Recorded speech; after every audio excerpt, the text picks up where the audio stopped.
Welcome everybody to the I don't know what episode of the Deadliest Warrior podcast. You shit on me last time for not. I know. Season 3, episode 3. Yes, All right. of the Deadliest Warrior podcast. I'm your host today, Craig Taylor, joined by my co-host Matt Davis, representing the North Korean Special Operations Forces. I'm a big fan, so I've been looking forward to this episode. Yes, and U.S. Rangers, represented by Lucas, lead the way. Yeah. and joining us we have our guests. Dan remoting in, also representing the North Korean Special Forces. Wow, my career took a bad turn. Dan, it looks like you are reporting in from the Royal I'm Palace. your live correspondent from Pyongyang. Yeah. How did you get in there? Well, let's just say I'm not getting out. Okay. All right. Well, anything for the pod. And then we're also joined by Mike. Mike. Oh. All right. Not a great start. Flawless. All right, well, I'll say this, Mike. You are in a very unique position for this episode. Yet also you cannot talk about any of it. Do you want to give a little bit of background just off the bat? Yeah. I was stationed in South Korea, and so I not really supposed to talk about anything that I did over there. So I know a lot more than everyone else, but I'm gonna keep that to myself. That's what I tell myself usually, Mike, when if I'm in a situation. Now, Mike, it is true, though, that you are the one that delivered a kill shot to Kim Jong-il. I can neither confirm nor deny that statement, but I can guarantee you, being a part of the Ranger team with Lucas, we will be able to get Dan out of there, rescue our operative. Right. I'll warn you guys, it's pretty cold up here. Yeah.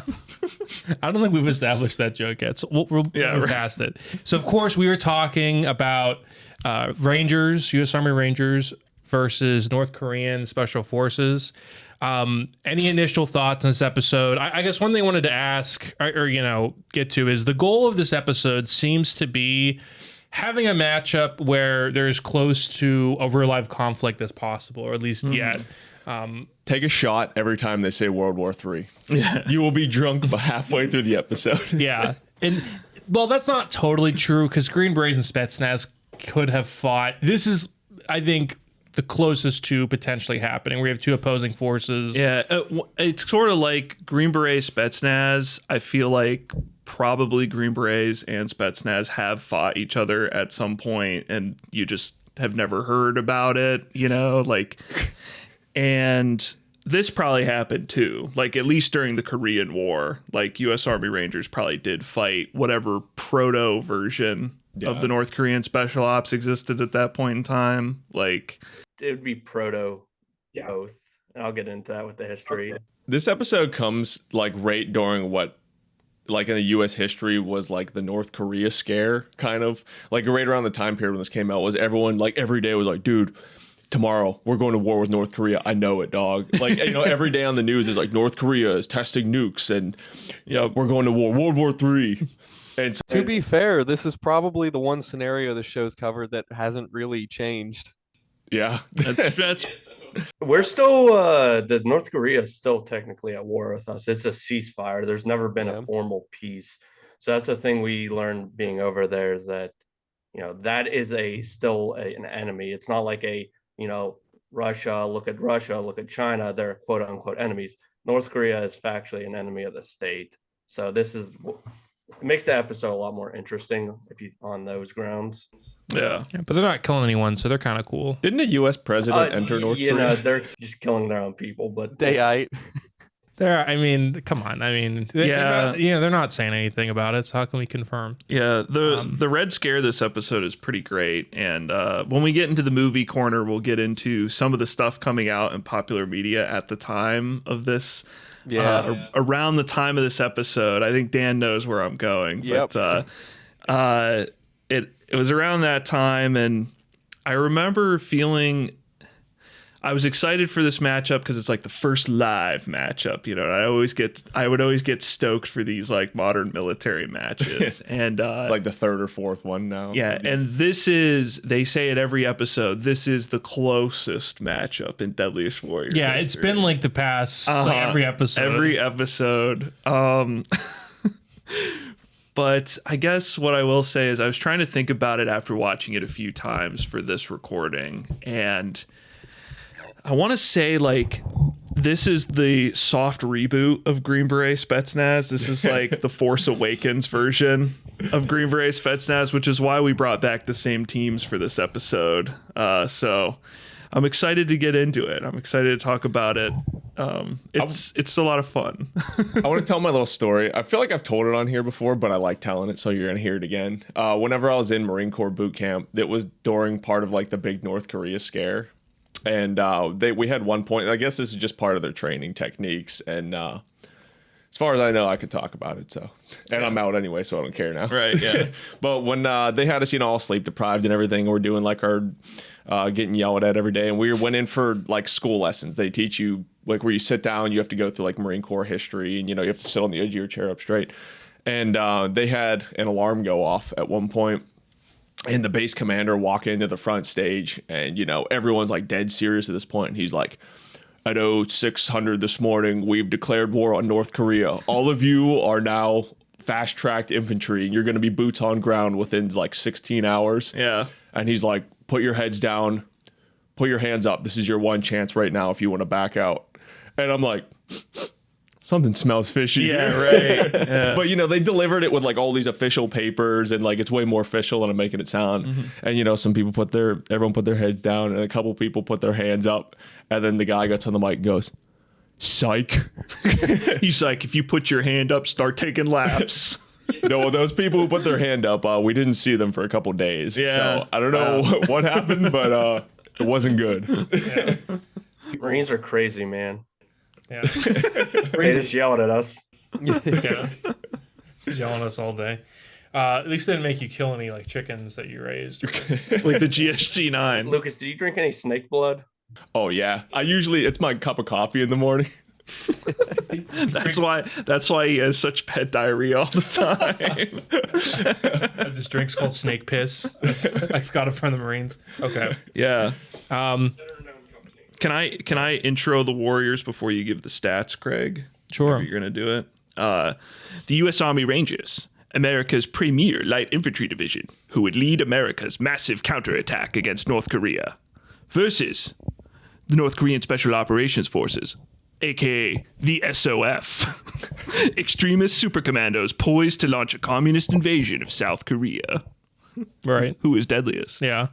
Now, I want to mention there's something that I noticed that, correct me if I'm wrong, I really don't think I am. It's gun related. At 1:20, you get a shot of an NKSF soldier laying his AK stock on top of his shoulder. So like he's shooting and the stock isn't like in his shoulder, it's like on top.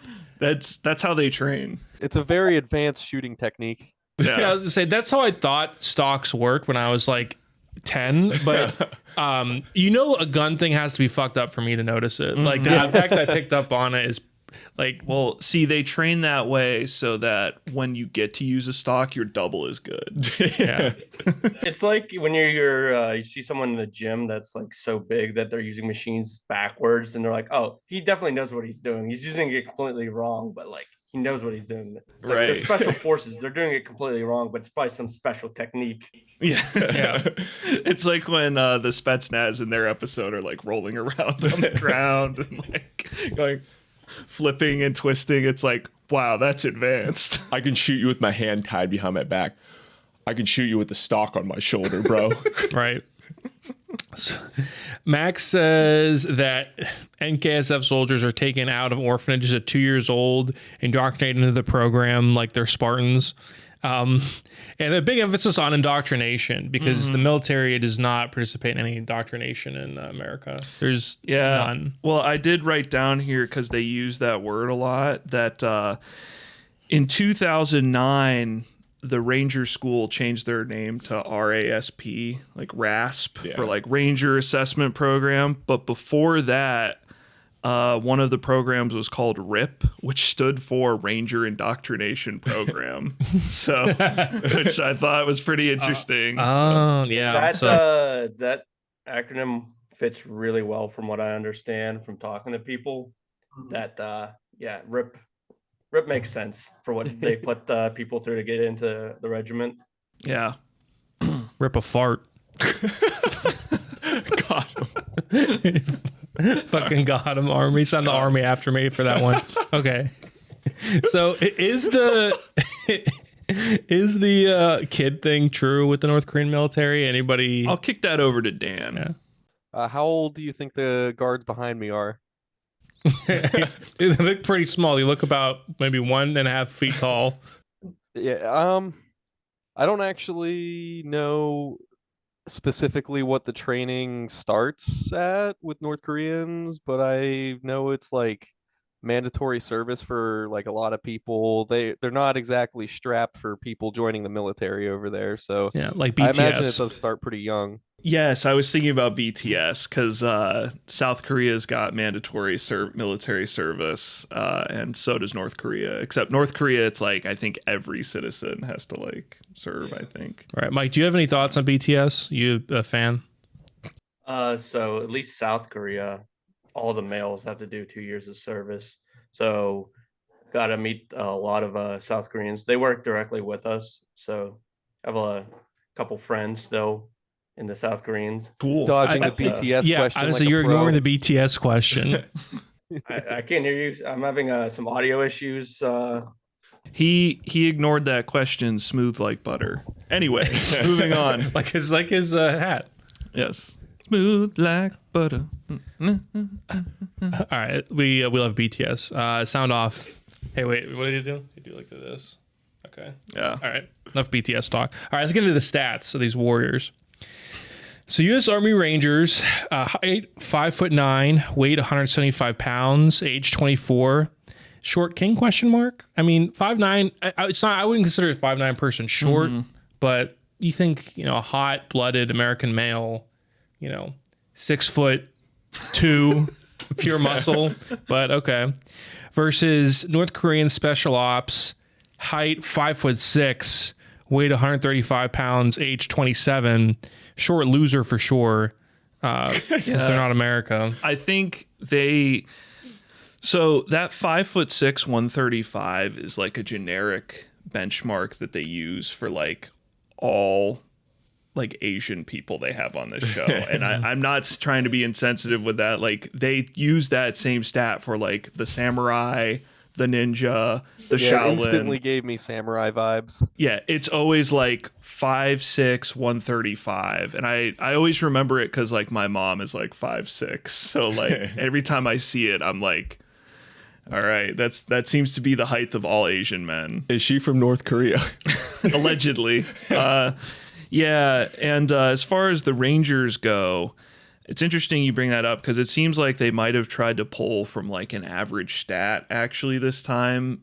Whereas with the Green Berets, I think they gave them like the Chad. Yeah. The Chad, look, they're like 6 foot even, square jaw. Yeah, like, muscles bigger than yours.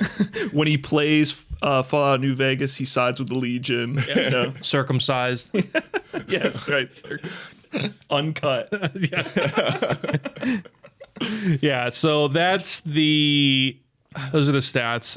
I don't know how much height really comes into play. Maybe in hand-to-hand combat, but you think shorter person maybe have an advantage in a gunfight because it's less of a target. You don't get shot. Yeah. I always heard there was like a height limit and like a height requirement for special forces. And I might have looked it up before, but I looked it up at this time. It's like 5 foot to 6'6" you're allowed in anymore. But if you're like below that or above that, you get disqualified. But that's a pretty wide range. Damn. I always thought it would be like 6'3" to like 5'6" or something, like real tight. But now they take anyone. Yeah. It's probably the same as the military. That's a lot of stuff. Like if you look at the selection tests, like PT tests and that, at least in the Army, it's almost the same exact standards. That's so I imagine the height and the weight is just the same as regular Army. So there is a limit to how short you can be to get into the Army. and how skinny you can be to get into the army. Here's if you're smallest army ranger, it's like Babu Frick. It's like a little golden book, of like the littlest army ranger. Or the biggest, like a 7-foot ranger who can't fit through a doorway. Yeah. Lucas says tips for the military: pretend you're 6'4" when you have to pull targets, and then they send you home because you're too tall to stand in the pits. And while everyone else is working, you're playing video games. Yeah, it's just like you get kicked out of the SEALs because you're too short. I just picture like the bagel guy. Oh, the bagel boss. Shout! Wow, what a throwback, Dan. The bagel boss. Love that. That's such a funny video. Okay. Yeah. I want to pull it up, but we're doing a podcast. Let's stay on track. Yeah, let's finish the episode podcast. Might take us a minute. Okay. So let's get into the experts. Well, usually don't we dive into before we do experts? Let's dive a little bit into the Warriors themselves. Let's start with the U.S. Army Rangers. Who wants to do background on the Rangers? I think Mike wants this. So the Ranger Regiment, as we know it, didn't exist until 1974. In January of 1974, General Abrams, famous from the tank, for all my tank heads out there, called for the formation of what we know as the Ranger Regiment today. It's an army, like a self-sustained army within the army. So unlike the Green Berets that only have certain jobs, the Ranger Regiment takes almost every single job title in the army. So if you didn't know this, I didn't know it until I joined the army. There's more than just infantry. There's people who work on computers, HR people, finance people, so on. The Ranger Regiment takes more or less all of them. So it's a little self-sustained army within the army that upholds higher standards.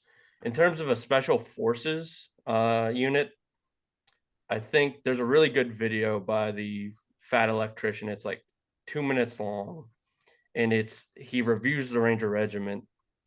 And in the video, he says, quote, "The Rangers are the United States government's blunted or bluntish sharp object." It's like if using a SEAL team to go take out a Osama bin Laden is like using a scalpel to remove a tumor. The Ranger Regiment is like using a sledgehammer to remove that same tumor. So the big thing the Rangers do that makes them different, they operate in larger echelon sizes. So like their SEAL teams and like Green Beret teams, they're 5 to 10 men, whereas a Ranger team will be like an entire platoon, which is more than like 30 men going on attack.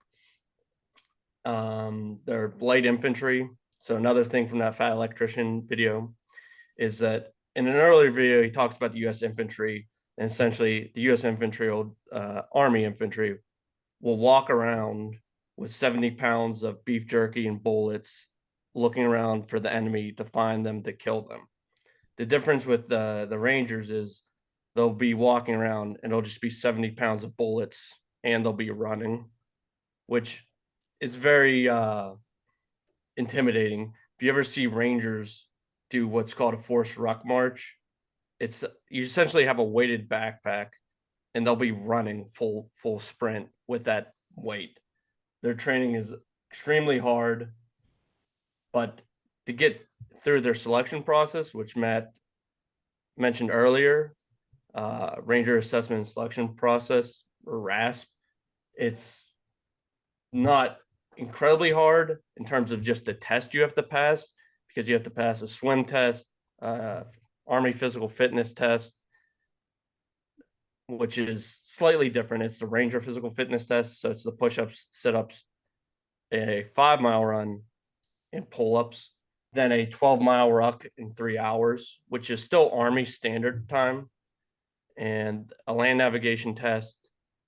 And then you have to shoot, and you have to qualify with your rifle and train on breaching. So nothing that they in their selection process is super hard, but it's everything in between those events.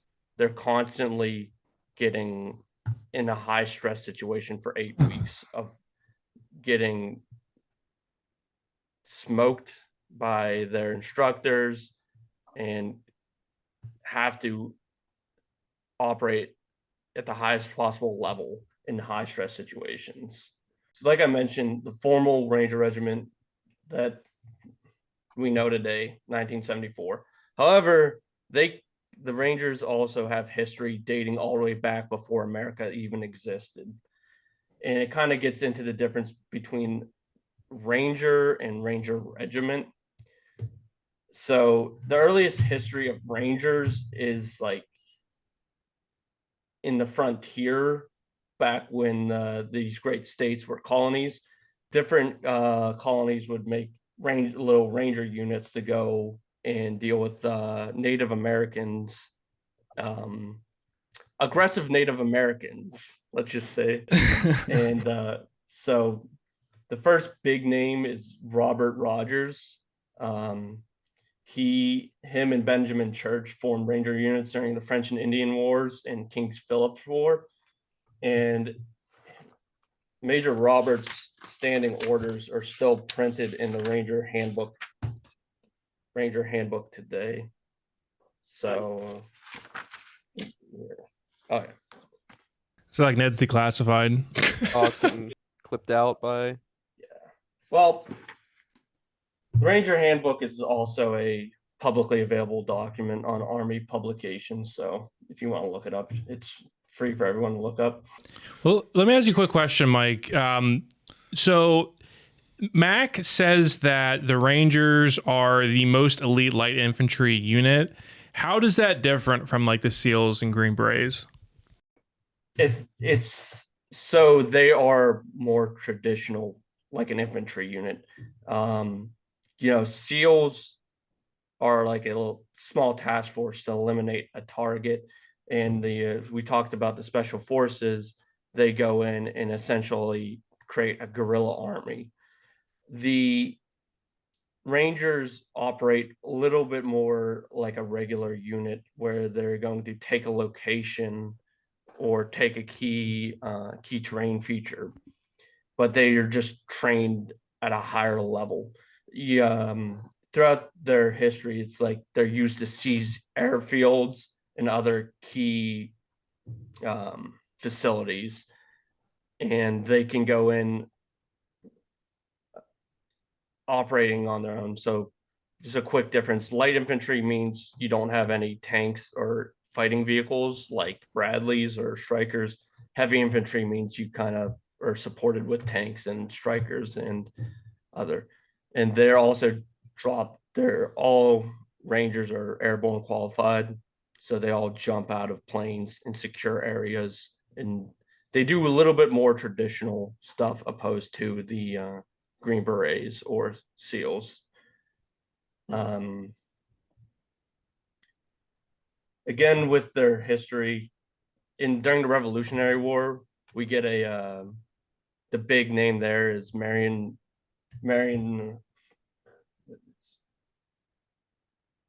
Francis Marion, the Swamp Fox, and the movie The Patriots loosely based on that, and he's another famous ranger throughout history. In the 18th and 19th century, I just felt I was looking this up on an Army website, and I thought it was worth mentioning.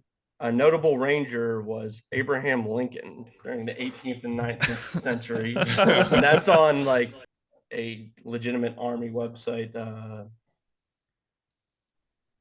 Then throughout, it gets a little bit iffy because this is an actual ranger history put out by the regiment.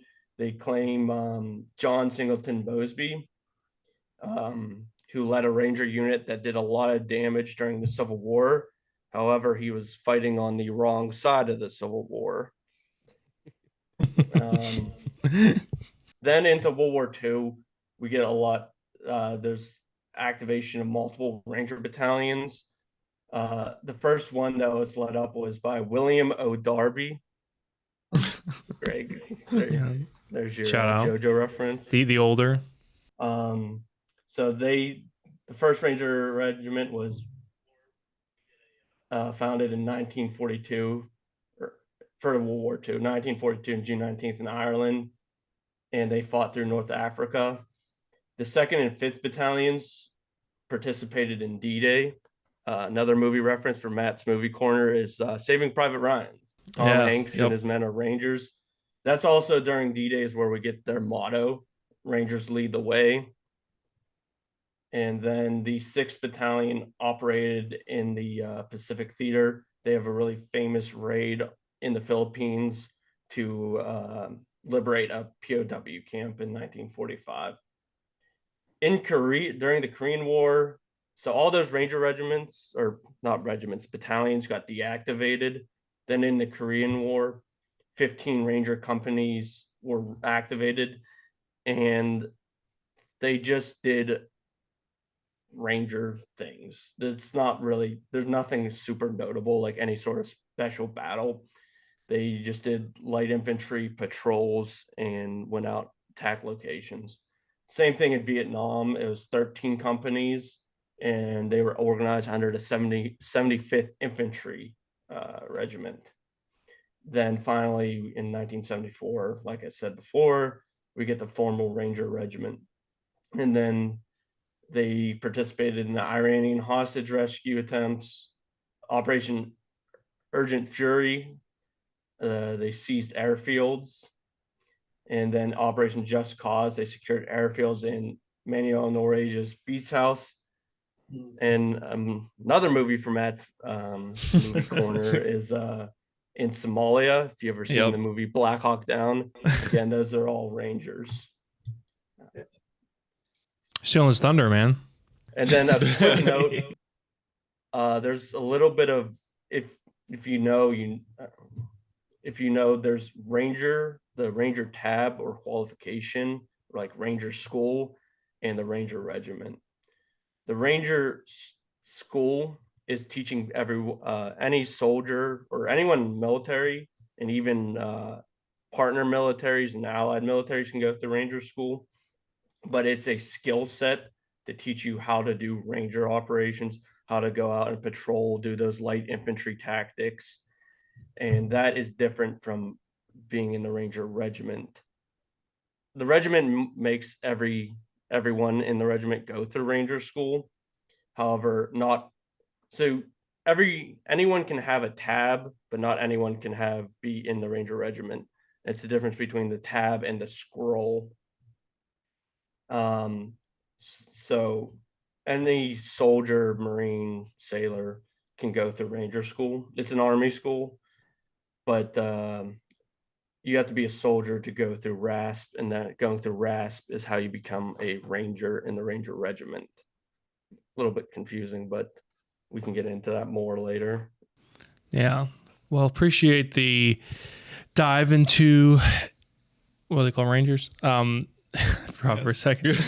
Army Rangers. Army Rangers, a little bit of lesson. You know what I realized in our intros, I forgot to mention Brendan is doing the 1s and 2s still. How are you doing over there, Brendan? Do you have a mic? Yep, I'm here. How you doing? I am sitting on the floor. Okay.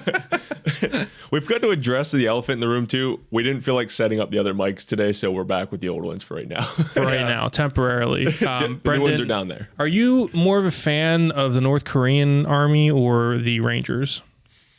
I'd probably, since I'm an American, I'd probably have to say the Rangers. Okay, that's kind of a cop-out, but, if you weren't American, what would you pick? If you were North Korean, what would you pick? I don't think I'd have a choice in the matter. You're right. That's true. Okay. Well, speaking of, it's a good segue. Well, let me touch on my medical notes for the Rangers real quick. I got all of them. Yes. Some of them are diabetic. John Smith is every single one.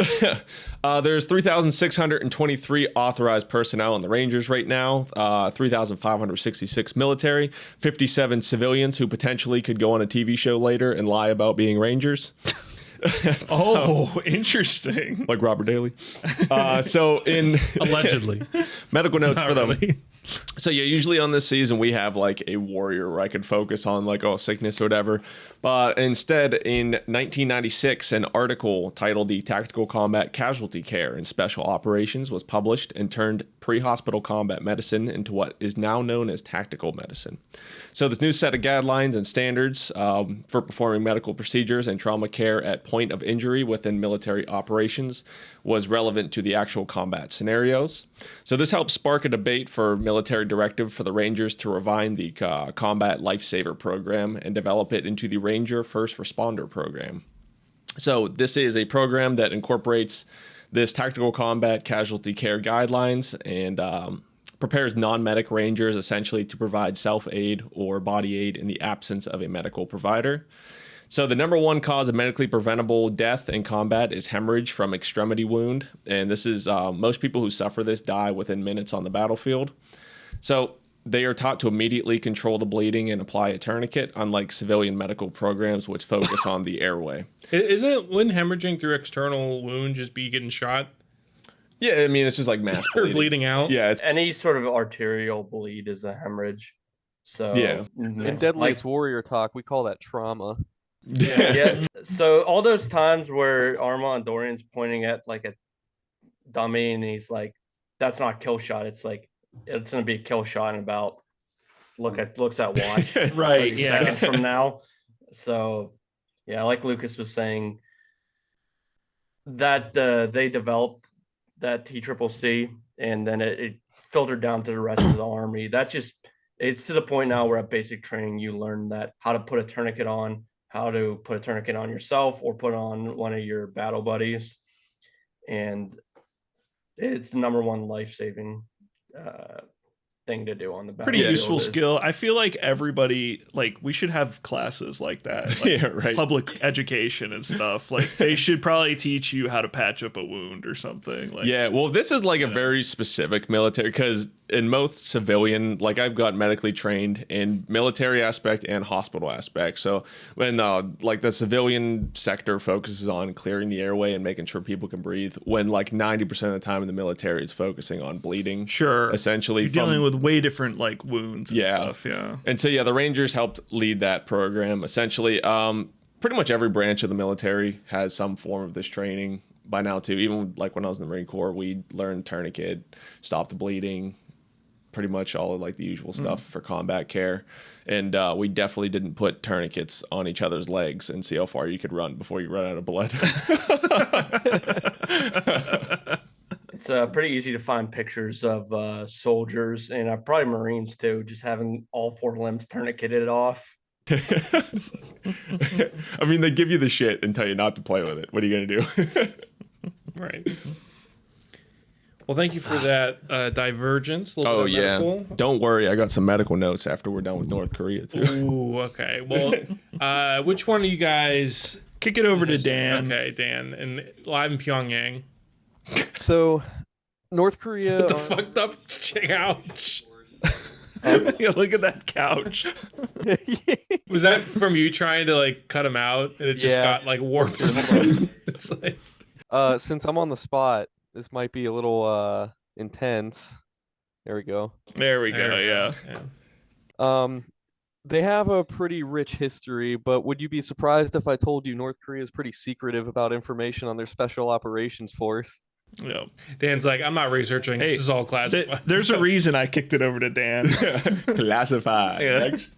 So there is stuff that we know. There's a lot more that we guess. And the show is more on the guesswork side. Surprise, surprise. But you can't really like blame them in this case, like for what they picked. But the Special Operations Force, it started in like the Cold War, so like the 1960s when everyone was kind of getting their own special forces out the gate.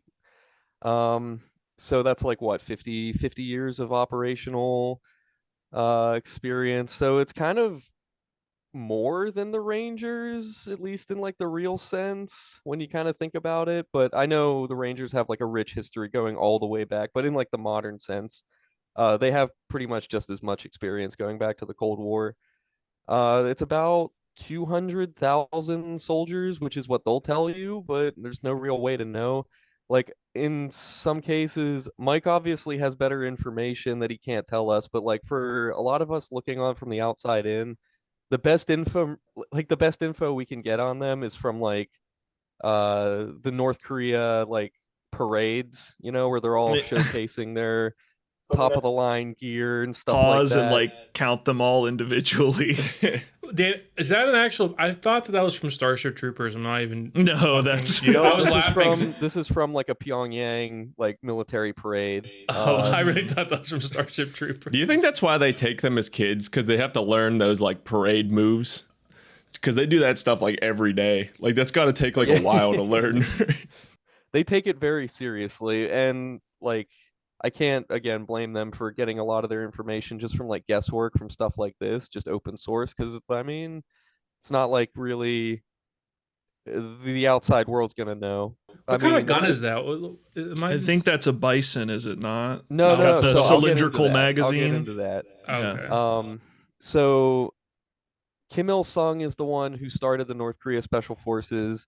If you're interested in weapons, North Korea does some really crazy shit with like guns. So what you see here is like their Type 98 AK clone, and it has that like helical magazine, which I thought would be a really cool pick for the show, but like I can't blame the show again because like where the fuck are you gonna get a Type 98 helical magazine AK? Yeah, I know that's probably not something that you can get in the States. Yeah, we'll get into it more when we get to the AK. But even the Type 68 AKM, like one of the most like mass-produced North Korean variants of a weapon, really difficult to get in the United States. Like people that have them, it's like a big deal. Yeah. They're more difficult than a lot of like Russian or Eastern European or even Chinese copies of like AKs. So. North Korea historically has a pretty rich history of doing some weird shit with guns though. Like in the 90s, they had a ton of like locally sourced M16s. Like they would make their own M16s. Like they got caught with a bunch of A1s on like a submarine of theirs. Yeah. They have like their own version of the K2, so like South Korea's assault rifle.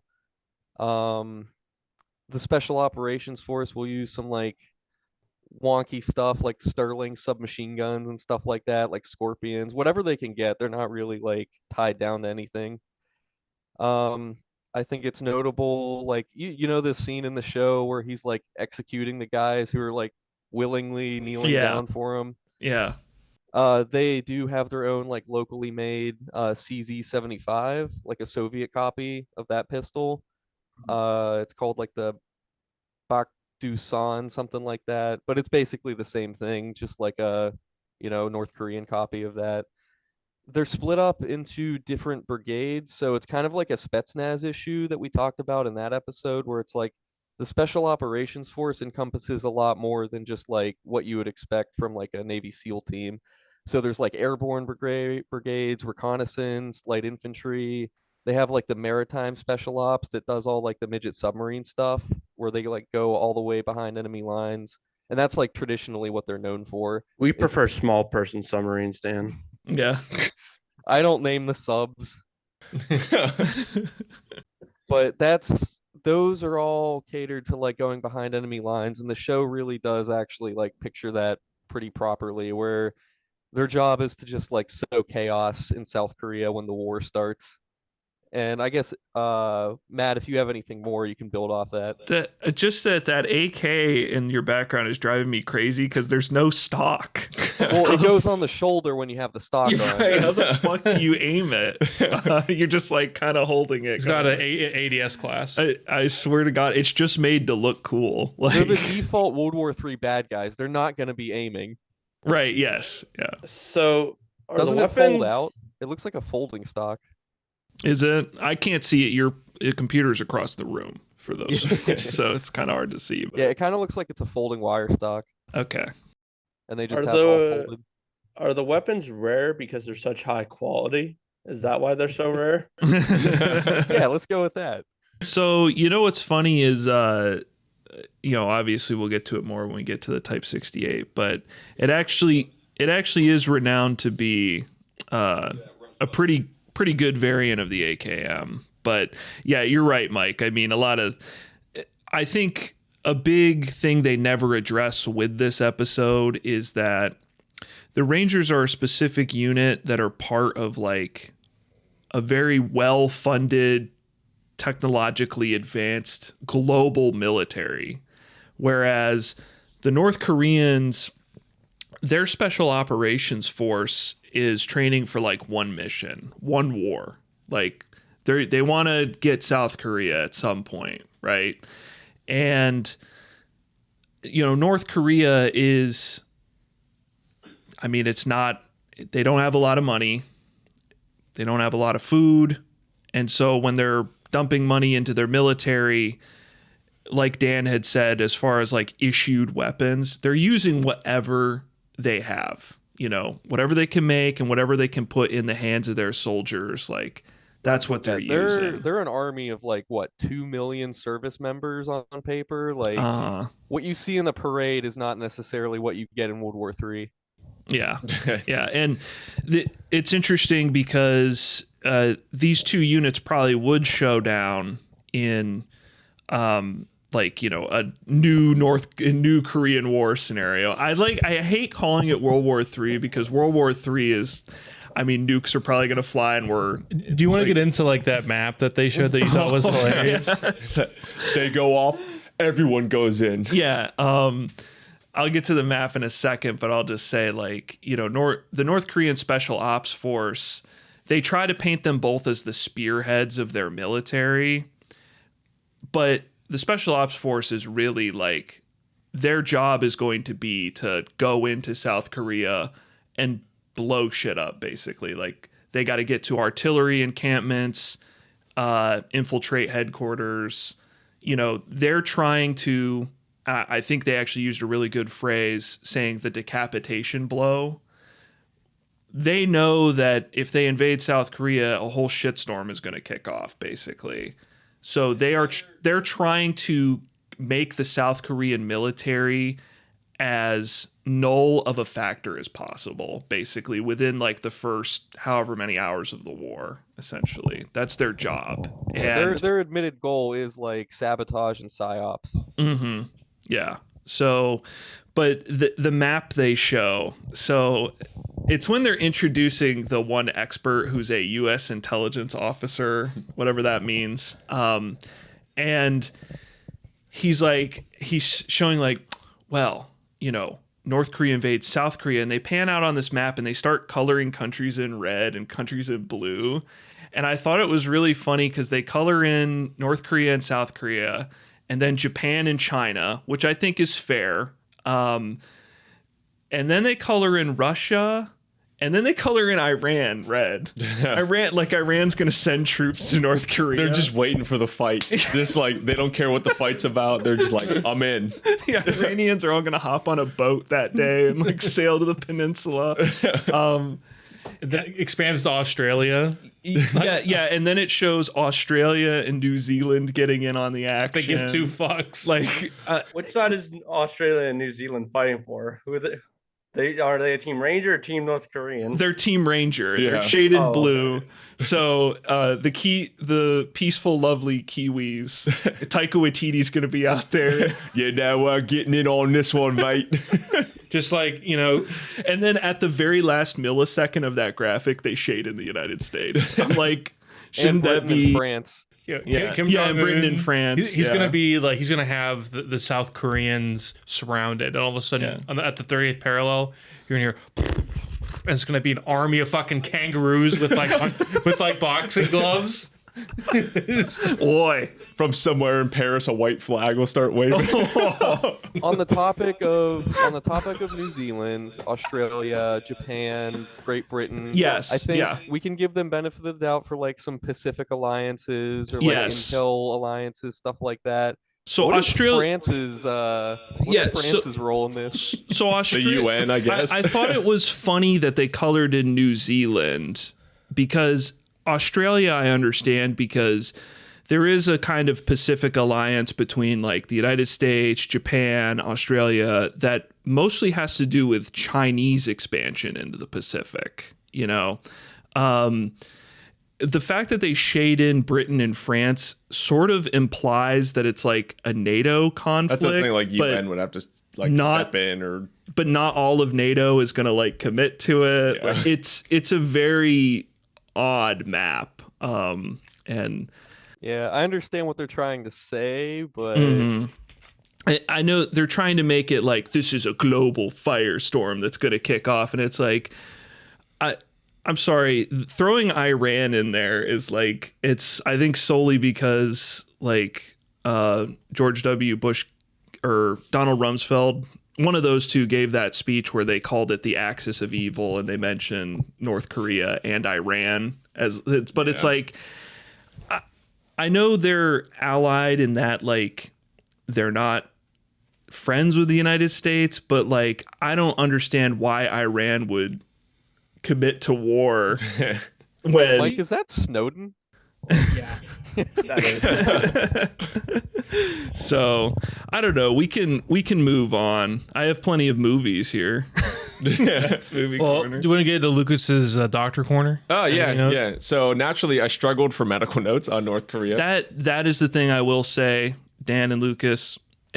It's hard to find specific information on the Special Operations Force for North Korea because they don't let anything out of the country. Yeah. So a lot of what we know is classified stuff that the government doesn't talk about. What we're starting to see more on YouTube, there are North Korean defectors that are doing interviews on pod. I think like Joe Rogan had one on, and Yeonmi Park, and there's a couple other ones where they have these Ask Me Anythings from these North Korean.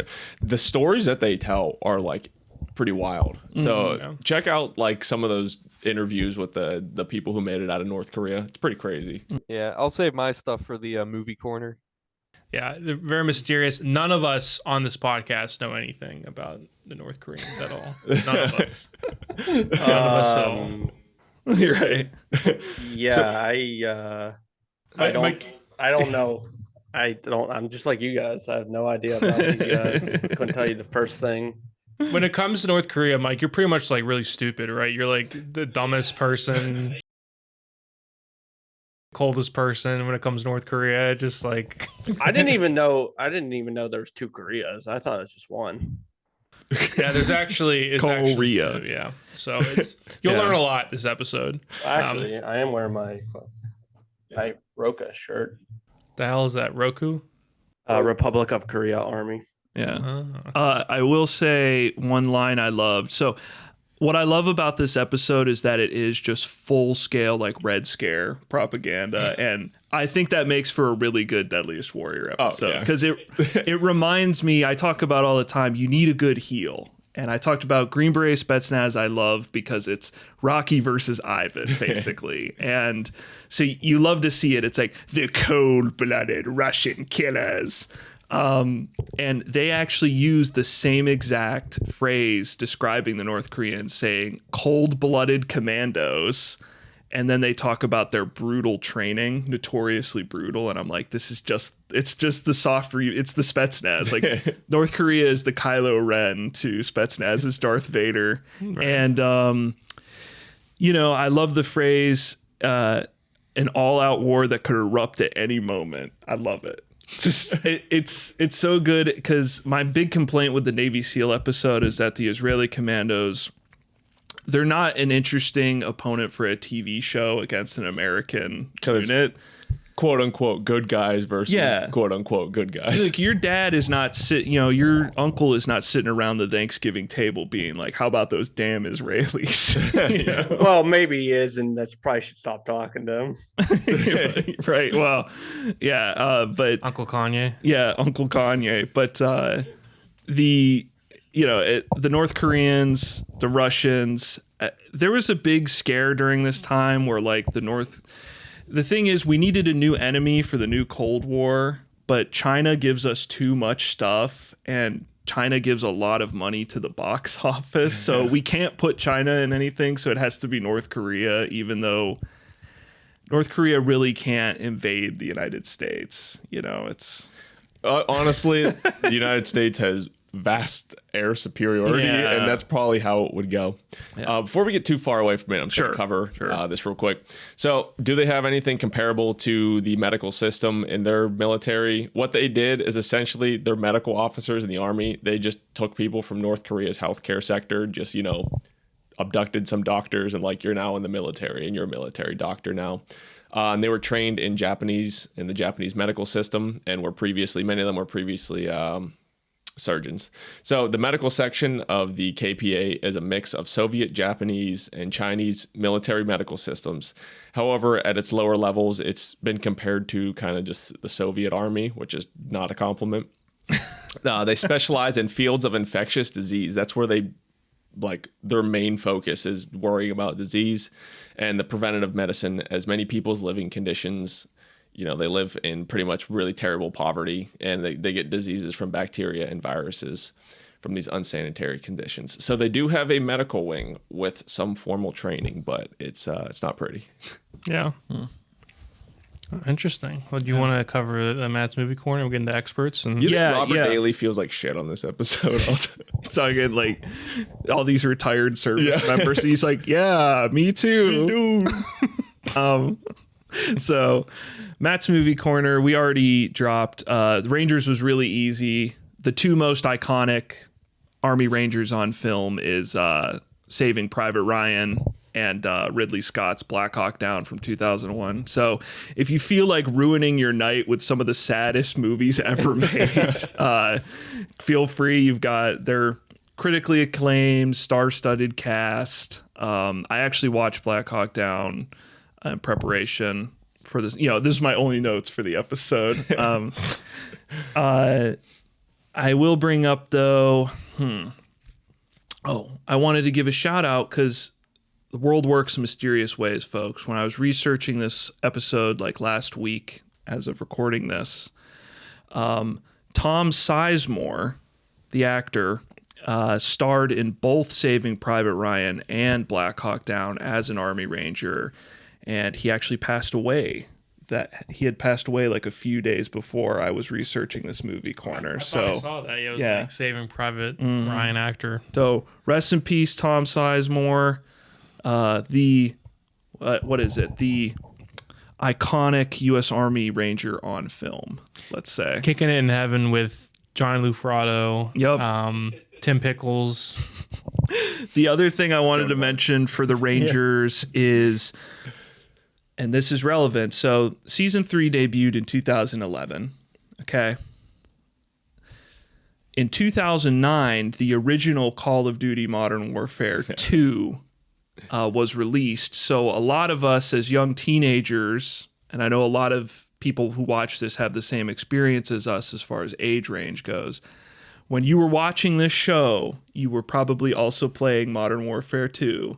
And in some of those levels, defending the United States from those darn Russians, you were playing as U.S. Army Ranger Private James Ramirez. So Ramirez, get him out of the taco hut.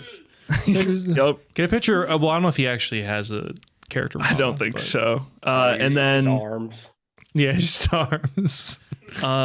For North Korea, I would say probably the most popular depiction of the Korean War in American media is the show MASH.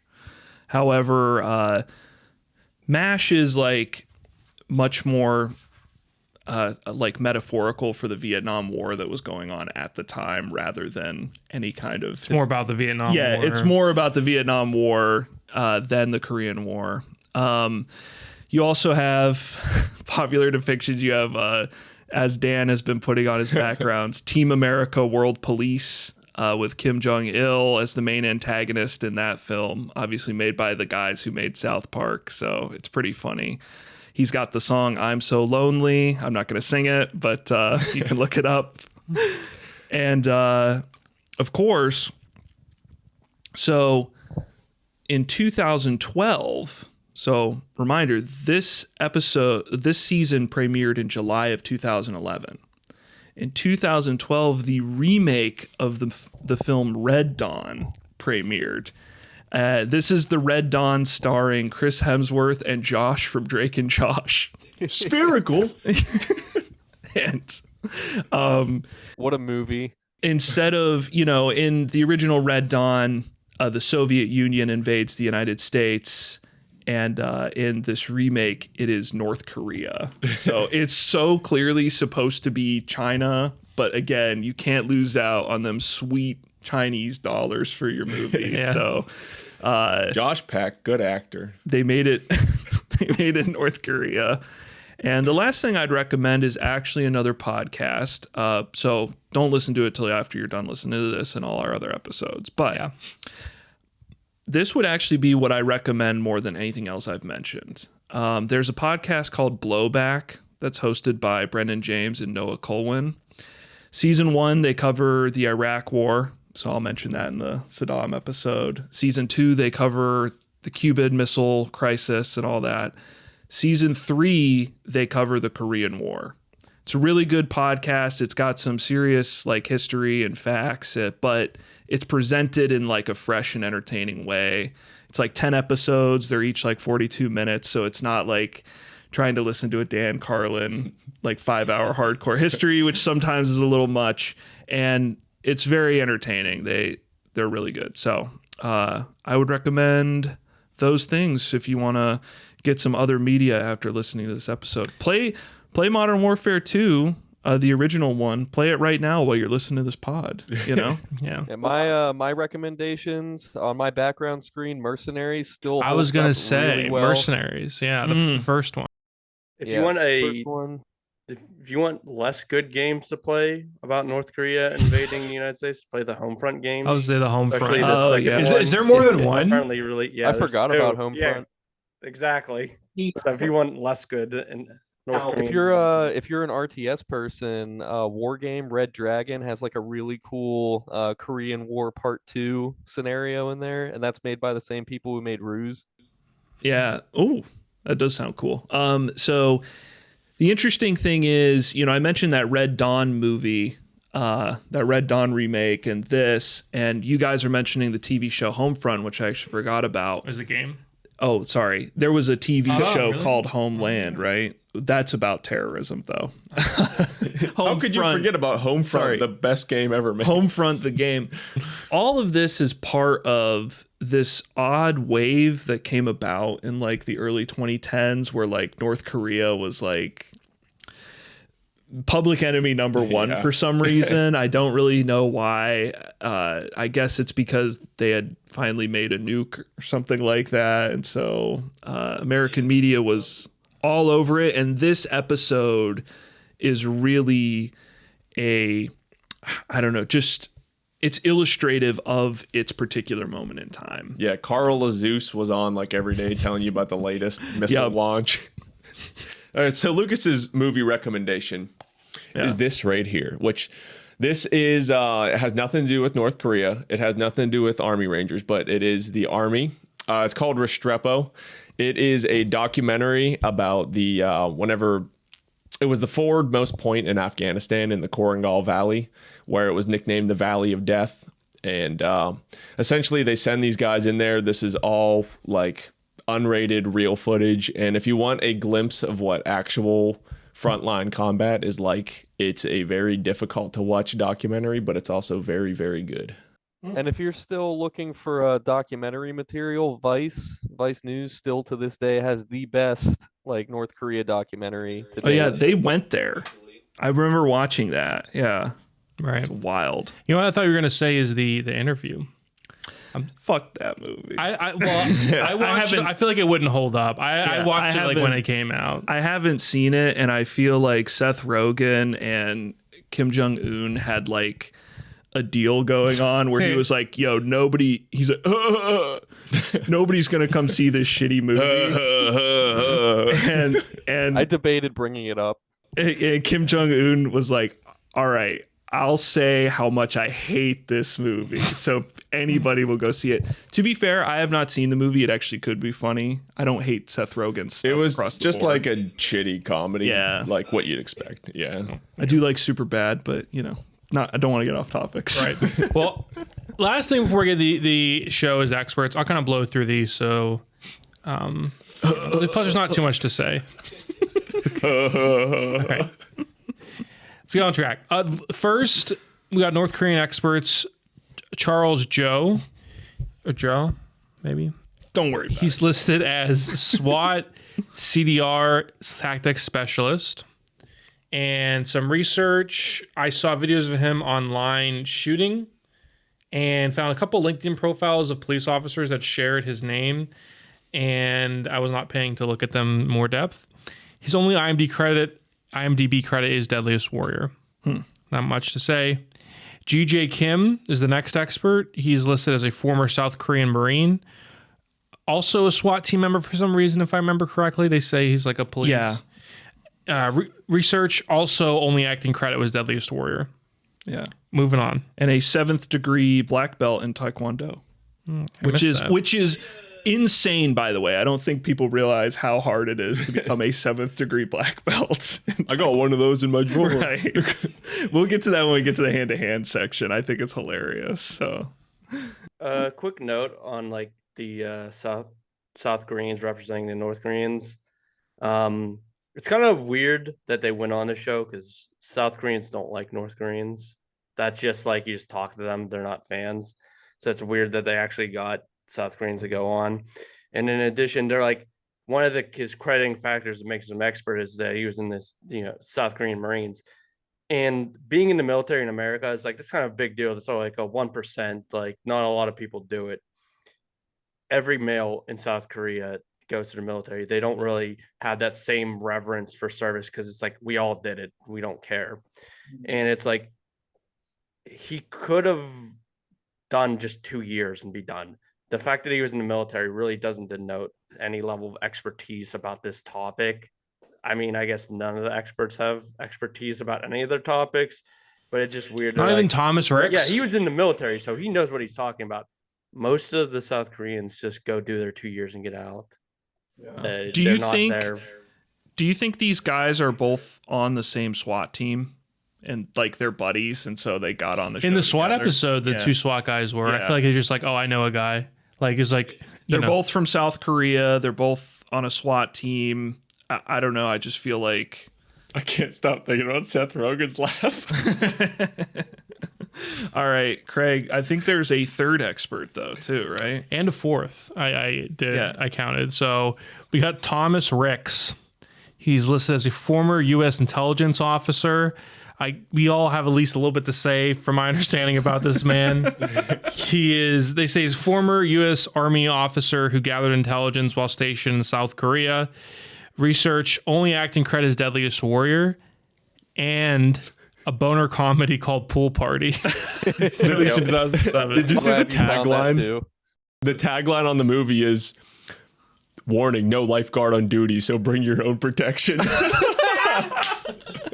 Did you also see that it's from the producers who saw American Pie? Oh, are you serious? Yeah. That's awesome. We gotta find this movie. So it looked pretty funny, honestly, in like a really bad way. We'll find this movie. We'll do a little review on our channel. So my notes before, I think some people have some more substantive things to say about Thomas Ricks. Here's my notes. He looks like Nathan Fielder, kind of. So that's distracting. He's introduced by looking at a Dragunov and then checking a book. So if you remember, they've got the Dragunov, he looks at it, and then he's like, yep, and then he looks at an open book. It's like, what is he possibly?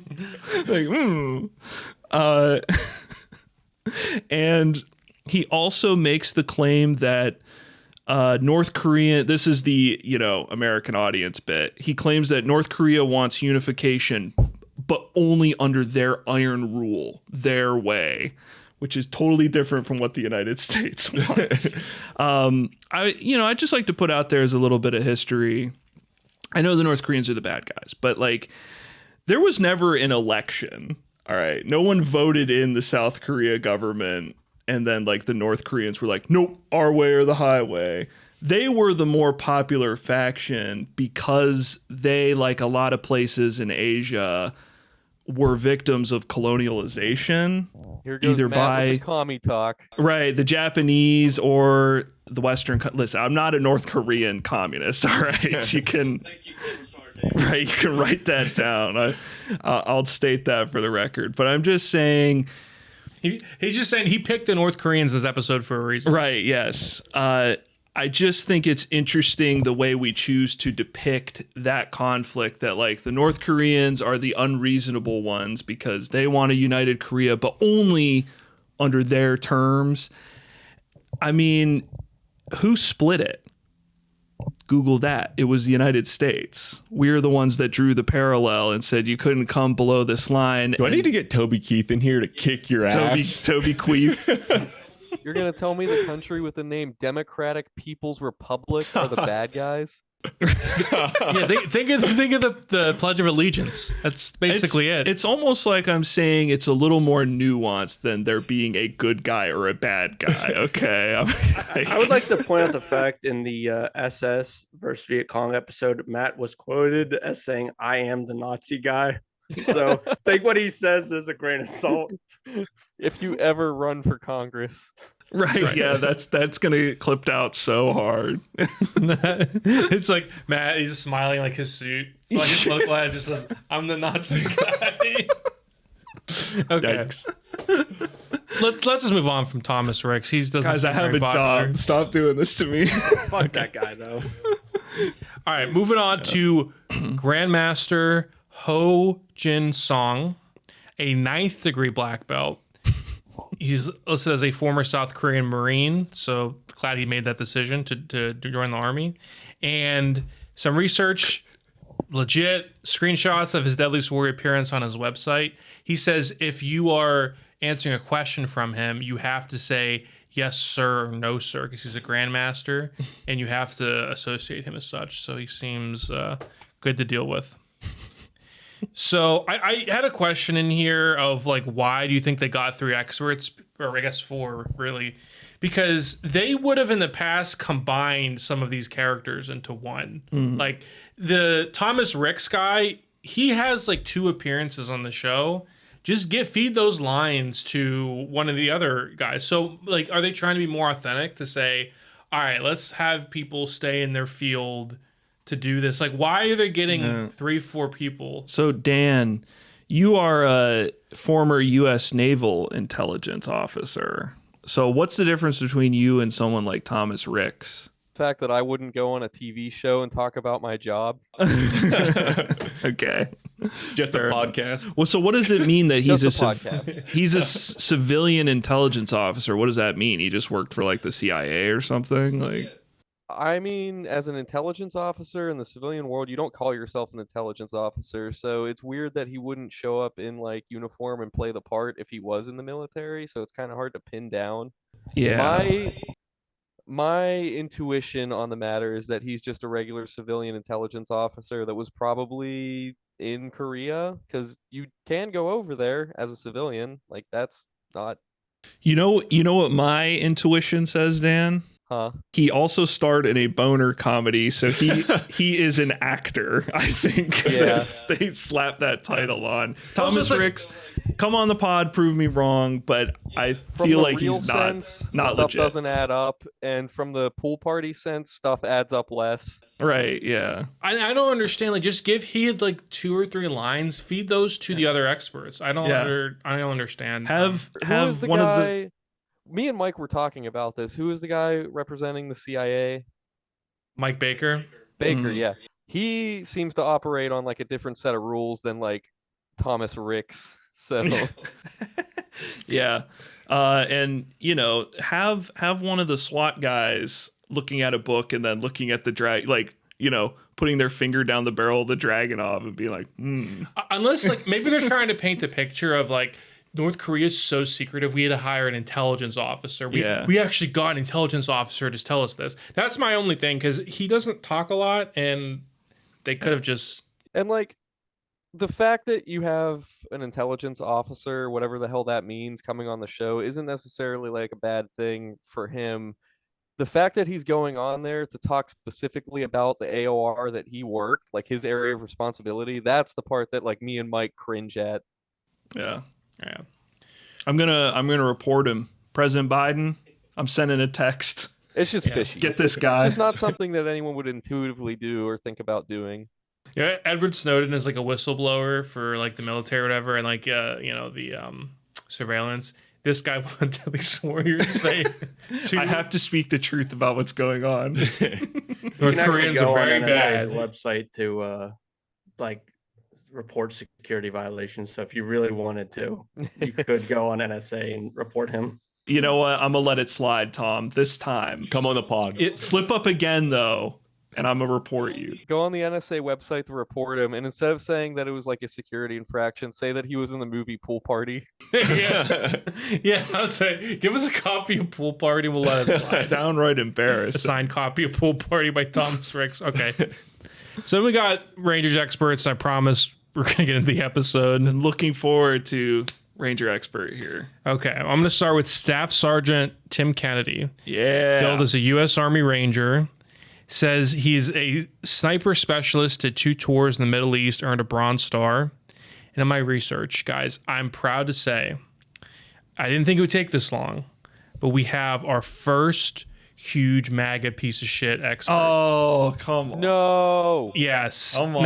Now, can we not do this on the pod? well, listen, I'll say this. I didn't get too deep into it. God damn it. I first started with his Twitter, and that's all I really did. Because if you scroll for like a second, you see the anti-mask stuff, anti-trans stuff, don't say gay stuff, race baiting, like it's bad. And he's apparently a big Joe Rogan guest, so he's like in that enlightened conservative phase of like, oh, well, this is just, it's getting too much. So I don't know. I stopped there because I was like, fuck this dude. All right. Why did you really like him? No, it's odd having this on the podcast. I don't like it. I feel like it's going to attract unwanted attention. I'm watching the Pool Party trailer. Yeah, right. Yeah, I'm just so Staff Sergeant Tim Kennedy, all I know is that he's a UFC fighter. Yeah, he was a UFC fighter. He is currently a record of 24-6. I don't know if he still does. He was fighting for Strike Force at the time of this filming. He's still in the Army, and he's a Master Sergeant now and Bronze Star recipient. And he says the line, "Killing is what Rangers do best." I wrote that down. I love it.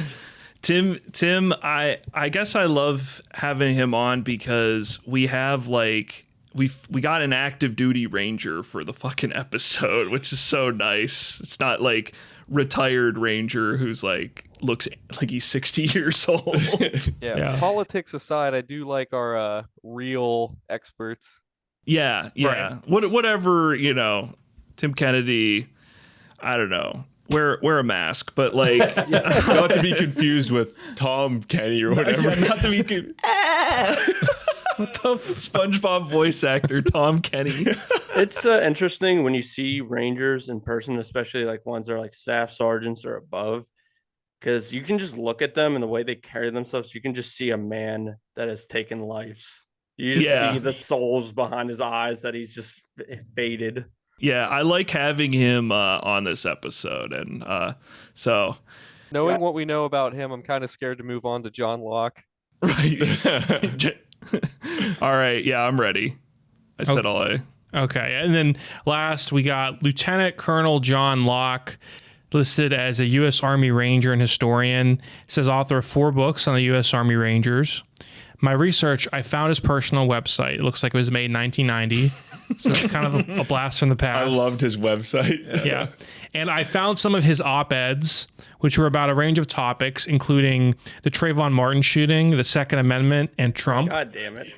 But listen. Surprisingly, he's a Lincoln Project Republican. Oh wow! So he supports sensible gun reform, and God damn it. It's kind when of did this become a political podcast? Listen. The only politics you're allowed to have are that the North Koreans are right. Okay.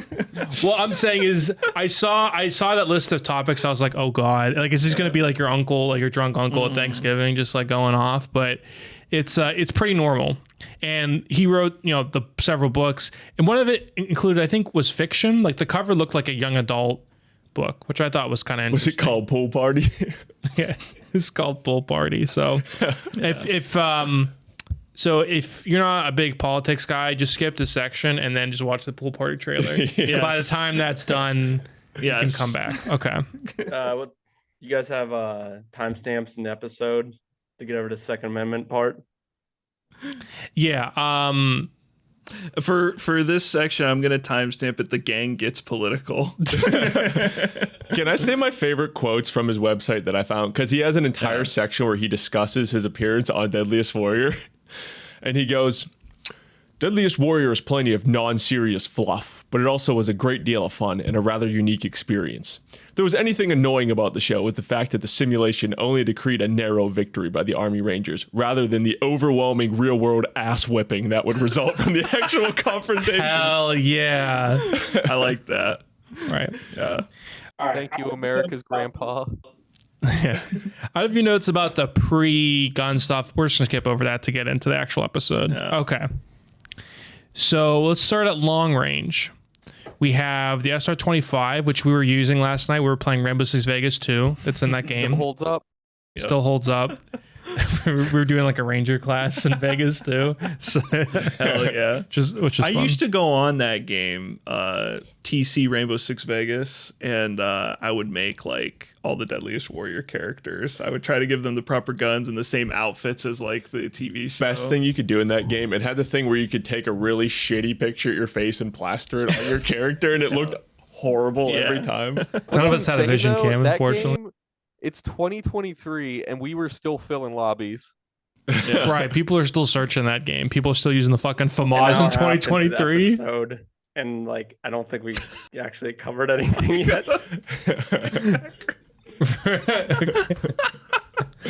Tim Kennedy, wear that. I'll buy that for you. Hey, we got history and experts down. Yeah. Okay. We're gonna turn this into the Vegas 2. SR-25. Okay. SR-25 stats. A length of 39.5. I didn't write that inches. Okay. Weight 10.5 pounds. Capacity 20 rounds. Bullet velocity 2,571 feet per second exactly. My takeaway from this, is that for these they're doing like tests and they're inputting the data here. Yeah. Because before I think they would just guesstimate. Now I think they're taking, okay, this is what we found in our test, which is interesting. I do find it odd. This occurs with another episode I had to take notes on for today, but they tell you like the muzzle velocity and all these specs, but they don't mention what round these guns fire. It's like it's mentioned kind of at the beginning of the AKM test, but like this fires the 7.62 by 5.1 NATO round. Yeah. So we have some examples of these rounds on the table, and you can see what they were going for in this episode with these comparable these matchups. Yeah. So, did you want to talk about the test, Craig? Oh, let me touch on the SR-25 here itself. Jeff calls it a sniper, but it's a DMR instead. We've had that problem on the show before. It's the Stoner rifle Model 25, developed by Eugene Stoner, manufactured by Knight's Armament Company. It got interest in the U.S. Special Operations Command. It was after it was slightly modified and adopted as the MK11 Mod 0 in May 2000. But it has been in service since around 1990 until it's still used current day. Fires 7.62 as we covered, or also known as 308, in a 10-round, 20-round box magazine. Does look similar and is loosely based off the AR-10 system, also developed by Stoner. And 60% of the parts are interchangeable with AR-15 and M16, which gives it, quick fixing in the field.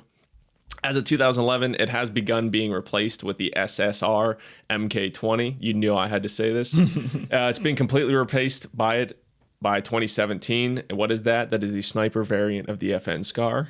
Yeah. There's plenty of pictures of Army Rangers holding this weapon. Yes, it's actually used. It's pretty decent pick. So talking about the SCAR, I believe when the U.S. military was considering the SCAR for a service rifle, the 75th Ranger Regiment is like a portion of them got issued the SCAR to actually use in the field to test it. So just an interesting little fact. Best gun. My notes were that it was a DMR, and this is what they should have given the damn Green Berets to go up against the Dragunov in the Spetsnaz episode. So yeah. All right. Well, that's the history of the SR-25. So the test, it's a very elaborate mission where there are 6 enemy targets in an encampment, including a camouflage counter sniper. So Tim Kennedy is shooting bullet hits one of the targets through a chain link, causing it to tumble and do tons of excess damage, which is pretty cool. The head explodes off of one target, which is pretty awesome to watch, I must admit. Yeah, he gets a minute 48, 6 targets, dead. That's the test. Yeah. I love that Dorian comes over during the examinations too. He's like, can you imagine seeing your commander's head just fucking explode? That's psychological warfare. Oh, and also he shoots the enemy sniper through the scope. Classic sniper move. Isn't that in Saving Private Ryan? Don't they do that? Yeah, that's in like a lot of media, except it's usually they shoot them, they're facing each other. And so one gets the shot off first and it goes right through the scope into his eyeball.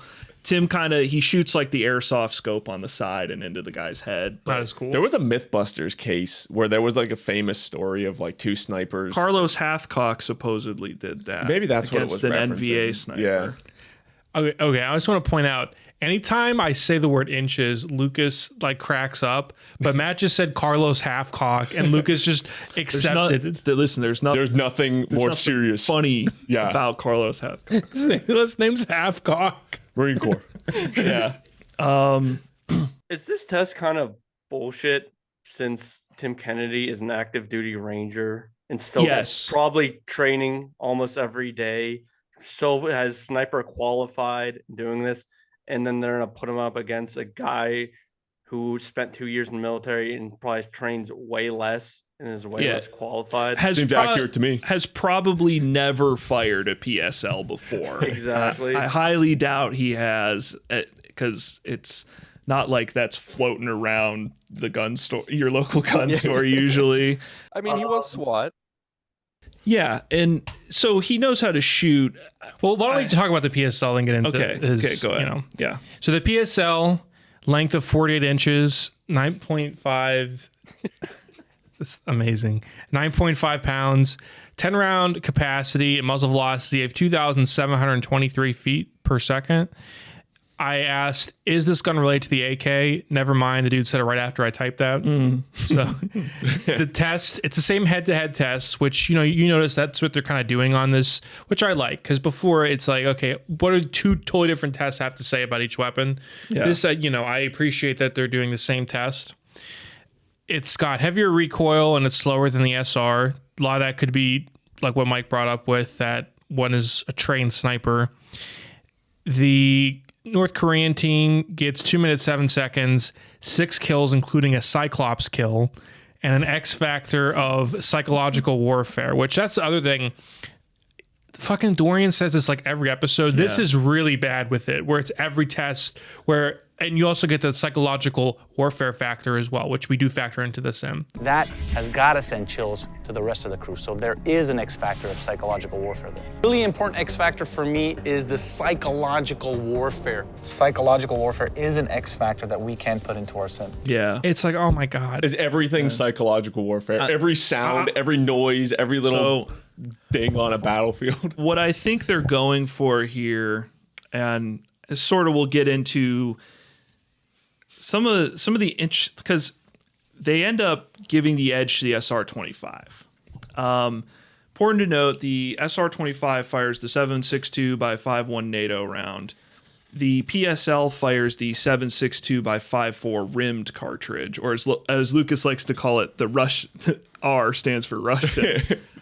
We actually have, Lucas, your tin can of Russian in here. That's it's like, that might be from Soviet era. I don't remember. It's from one of the European countries though, during like Cold War era, the old spam cans. We've got an AK mag, and we got right here, you can see the difference.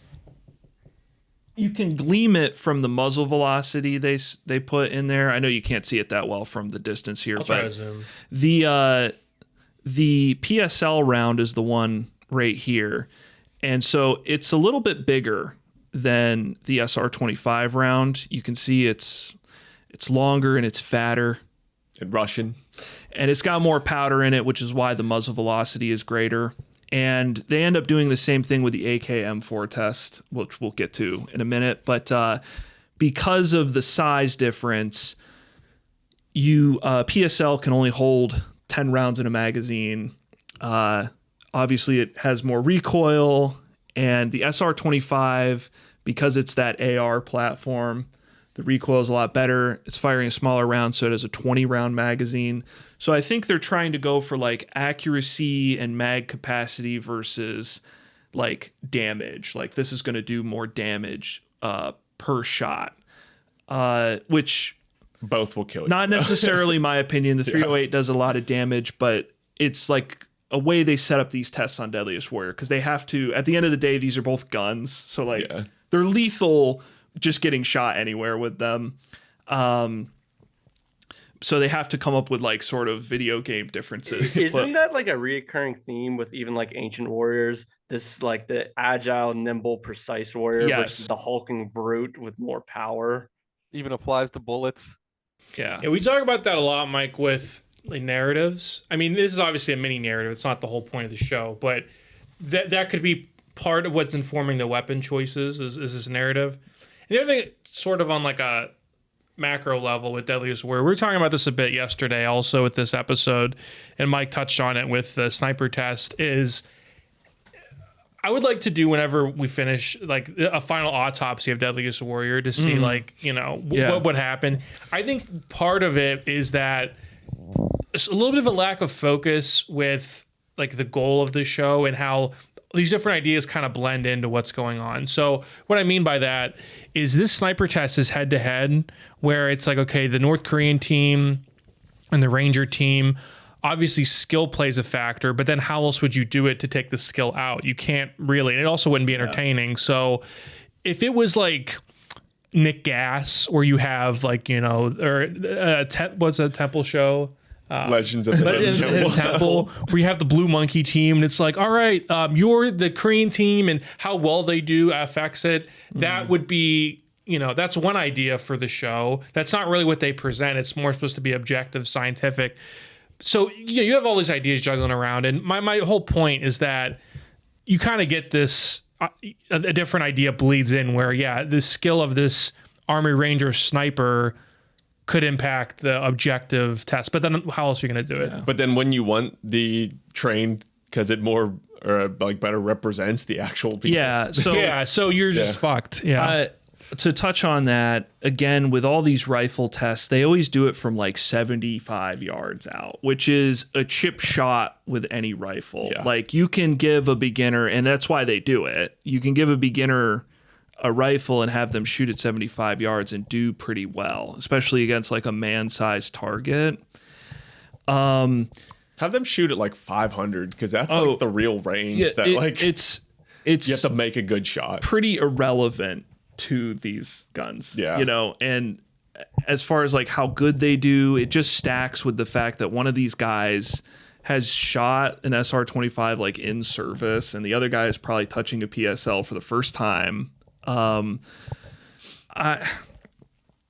It's hard, because does it really measure anything relevant, you know? Because at the end of the day, the SR-25 gets the edge because it clocks in a faster time, and that only has to do with the fact that it's got a 20-round magazine. So they fire 20 shots.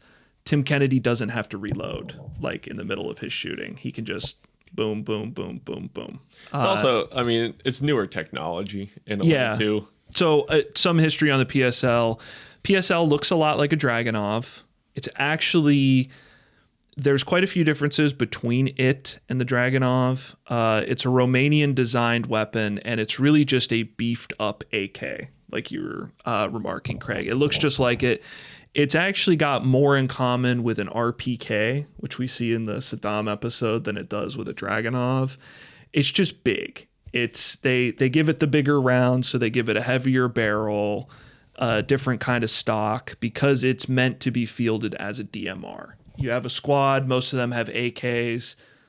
This DMR can produce a more accurate, longer distance shot for a when that's needed on a target. So you would give the marksman in the squad the PSL. Not much more to say about it. The SR. Anyone have any disagreements with Edge? No. Is this the part where they talk about the North Koreans like special operations training is legendary? Yes. Yeah. Never heard of it. Right. Never. Ooh, So. they carry big rocks up hills or whatever. Ever heard of it? Nope. And No. I wrote in the Edge section, any arguments to be made in favor of the PSL, I will save for the M4 versus AKM, because it seems like the PSL and the AK are following the same philosophy as the SR-25 and the M4, and they give the edge to one and then they give the edge to the other. So it kind of, the way they do it on the show doesn't really make total sense. It's dumb. Just say it. It's dumb. It is dumb. Right. You guys have any thoughts? Not good ones. Okay. Same thing. Operators doesn't make sense that one team gets a better user of the weapon than the other.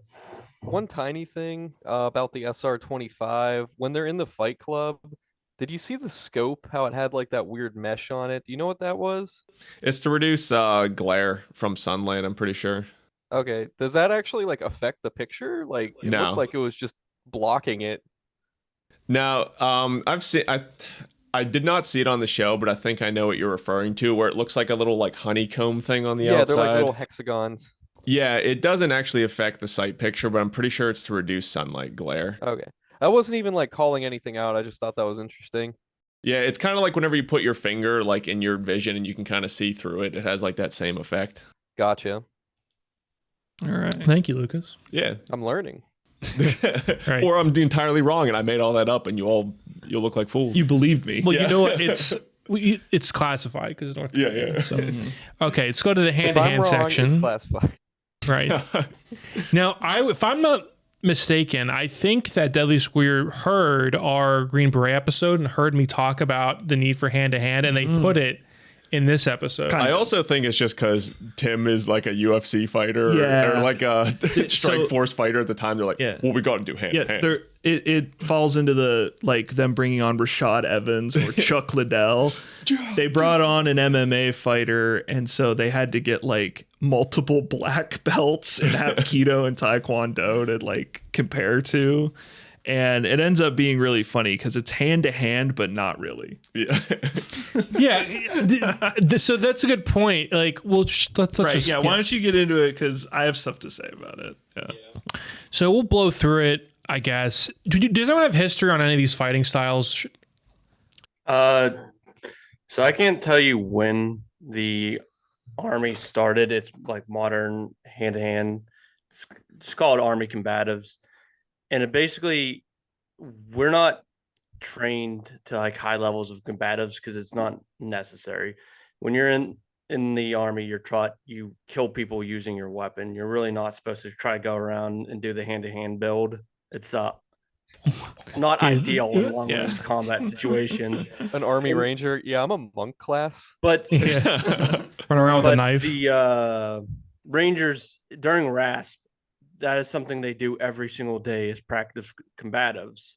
And like somewhat of a culminating event of them practicing combatives is after they do their 12-mile ruck. So you more or less ran 12 miles with 35 pounds on your back and you're holding a dummy weapon. And this is a story I heard. You get to the ending point and you just get all these candidates get in line, and the Ranger instructors just like the first guy steps up and they just throw a right hook at the person. You have to stop that right hook.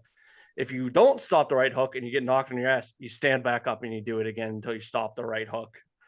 And so Rangers do a lot more hand-to-hand combatives than regular soldiers, but all the combatives is like that in the show where you're creating distance. So we learn the combatives is based off of jiu-jitsu, and then they change up some of these jiu-jitsu mounts and holds to different ways where you can access a weapon, whether that's your primary, your rifle, or your sidearm, or even a knife. So like your top mount, one of your top mounts, you use your knee on their chest so you can reach back and grab your handgun. And this is all to say is like you're using your hand-to-hand just to create space. So sock P is like the gun using your gun is a big part of that. That's sort of how it's designed around. Gun Kwando. It's creating space is Foo. I do love all these sound effects they throw in this part too when they're doing like a demonstration.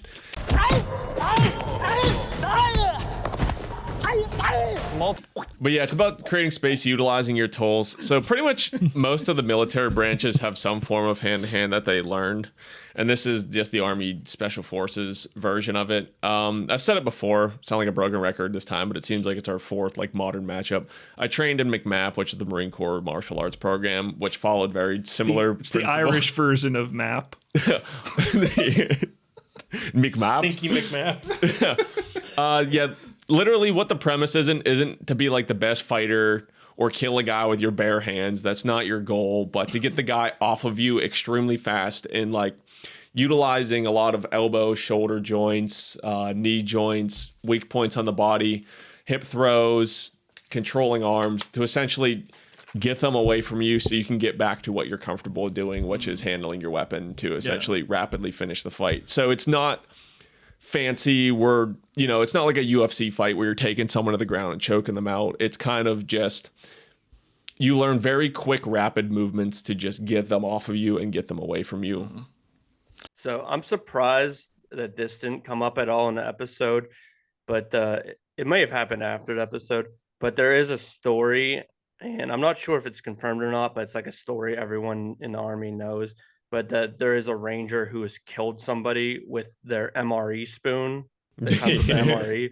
So I'm surprised they didn't do an improvised weapon. Yeah, The E-tool, the MRE spoon. The MRE spoon. I think that's a military myth because I heard the same thing from the Marine Corps. Well, it's a good point, Mike. Like that's their whole thing is like, oh, well, there's this one story. Let's make it a weapon on Deadliest Warrior. Yep. Maybe like it just E-tool is exactly that. Yeah. right.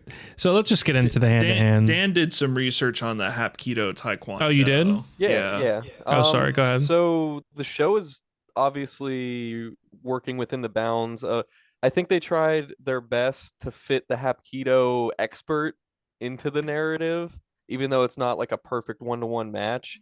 But they had this like, ninth degree grandmaster black belt. It's like, God damn it, we're gonna use them.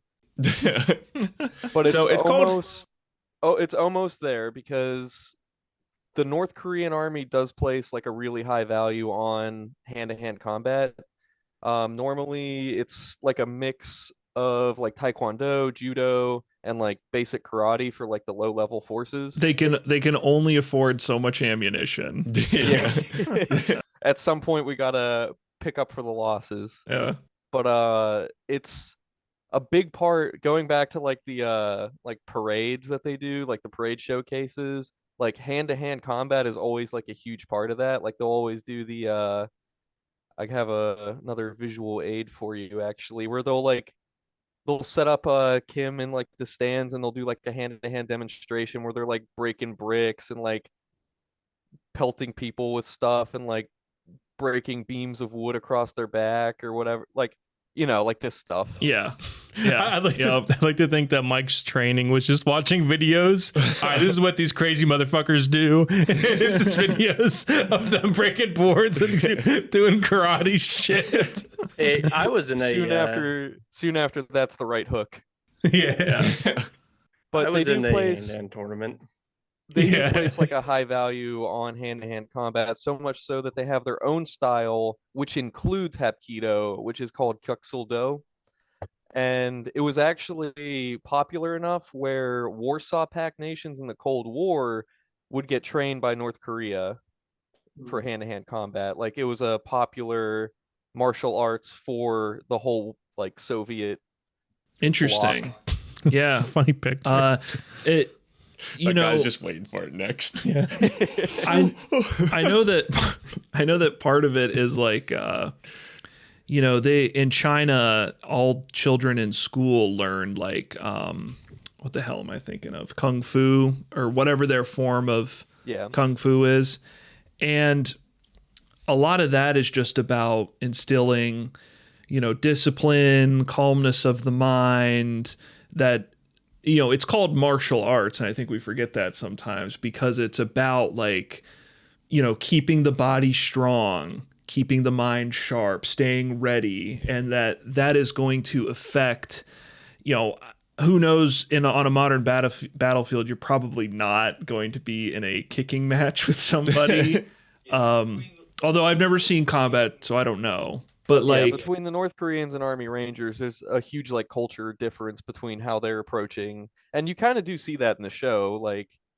It's said oh, when I'm in hand-to-hand combat, I'm just trying to get back to my tools. But you see a totally different side of that from the Hapkido expert.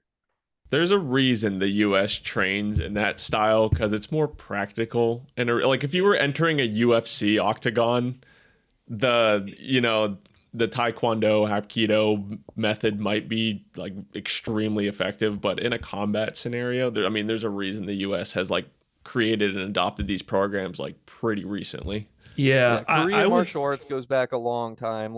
The origins of Hapkido start with Subak, which is that's where you get that fluid motion, kind of palm strike appearance of it. And that's going back a long time. Redirecting your opponent's energy. Rooted culture. Yeah. The big flaw that I see with it is you can't perform a lot of those moves with a weapon, also, or with gear on. Yeah, it'd be difficult. You can if you're a North Korean special ops, though. Oh yeah, obviously.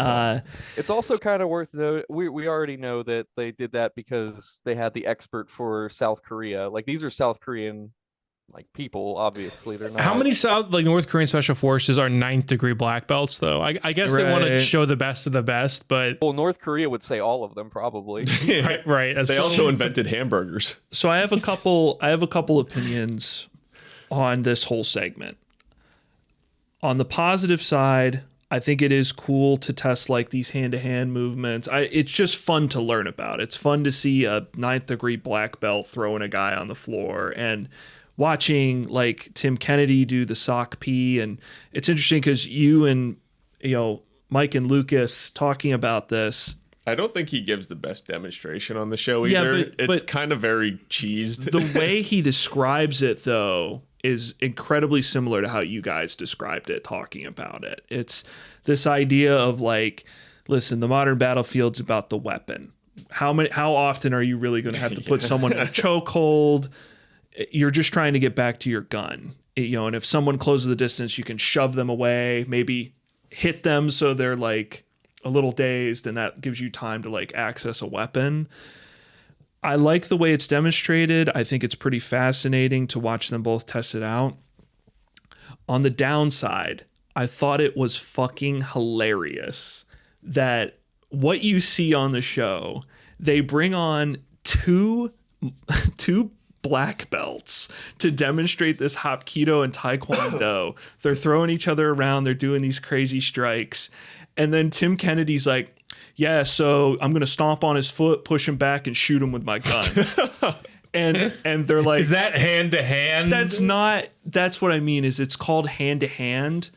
How does that work in the sim? Is the Korean allowed to get back to his AK really quick? Or is he, when they're meeting hand to hand, is the Ranger have a full magazine in his M4 and the Korean is chucking his rifle to the side and that's what happens in the sim. In Predators or whatever, whenever that dude fights the Predator with his bare hands. Yeah, he's fuck it. I got to bring it up because you just reminded me of it. There is a famous video online of a U.S. Marine fighting. It was I don't know what type of martial arts he was in, but they're in the ring and, there's tons of people around. And this guy does 6 flips, runs up the rope, does a backflip, spins, and he's doing all his, he runs up and the Marine punches him once and he goes out cold on the ground. So, I'm not even saying they're wrong to give the edge to Sock P, because even though they call it even, you see the stats at the end and North Koreans get an 81 and the Rangers get an 89, which is wild. They get a gun.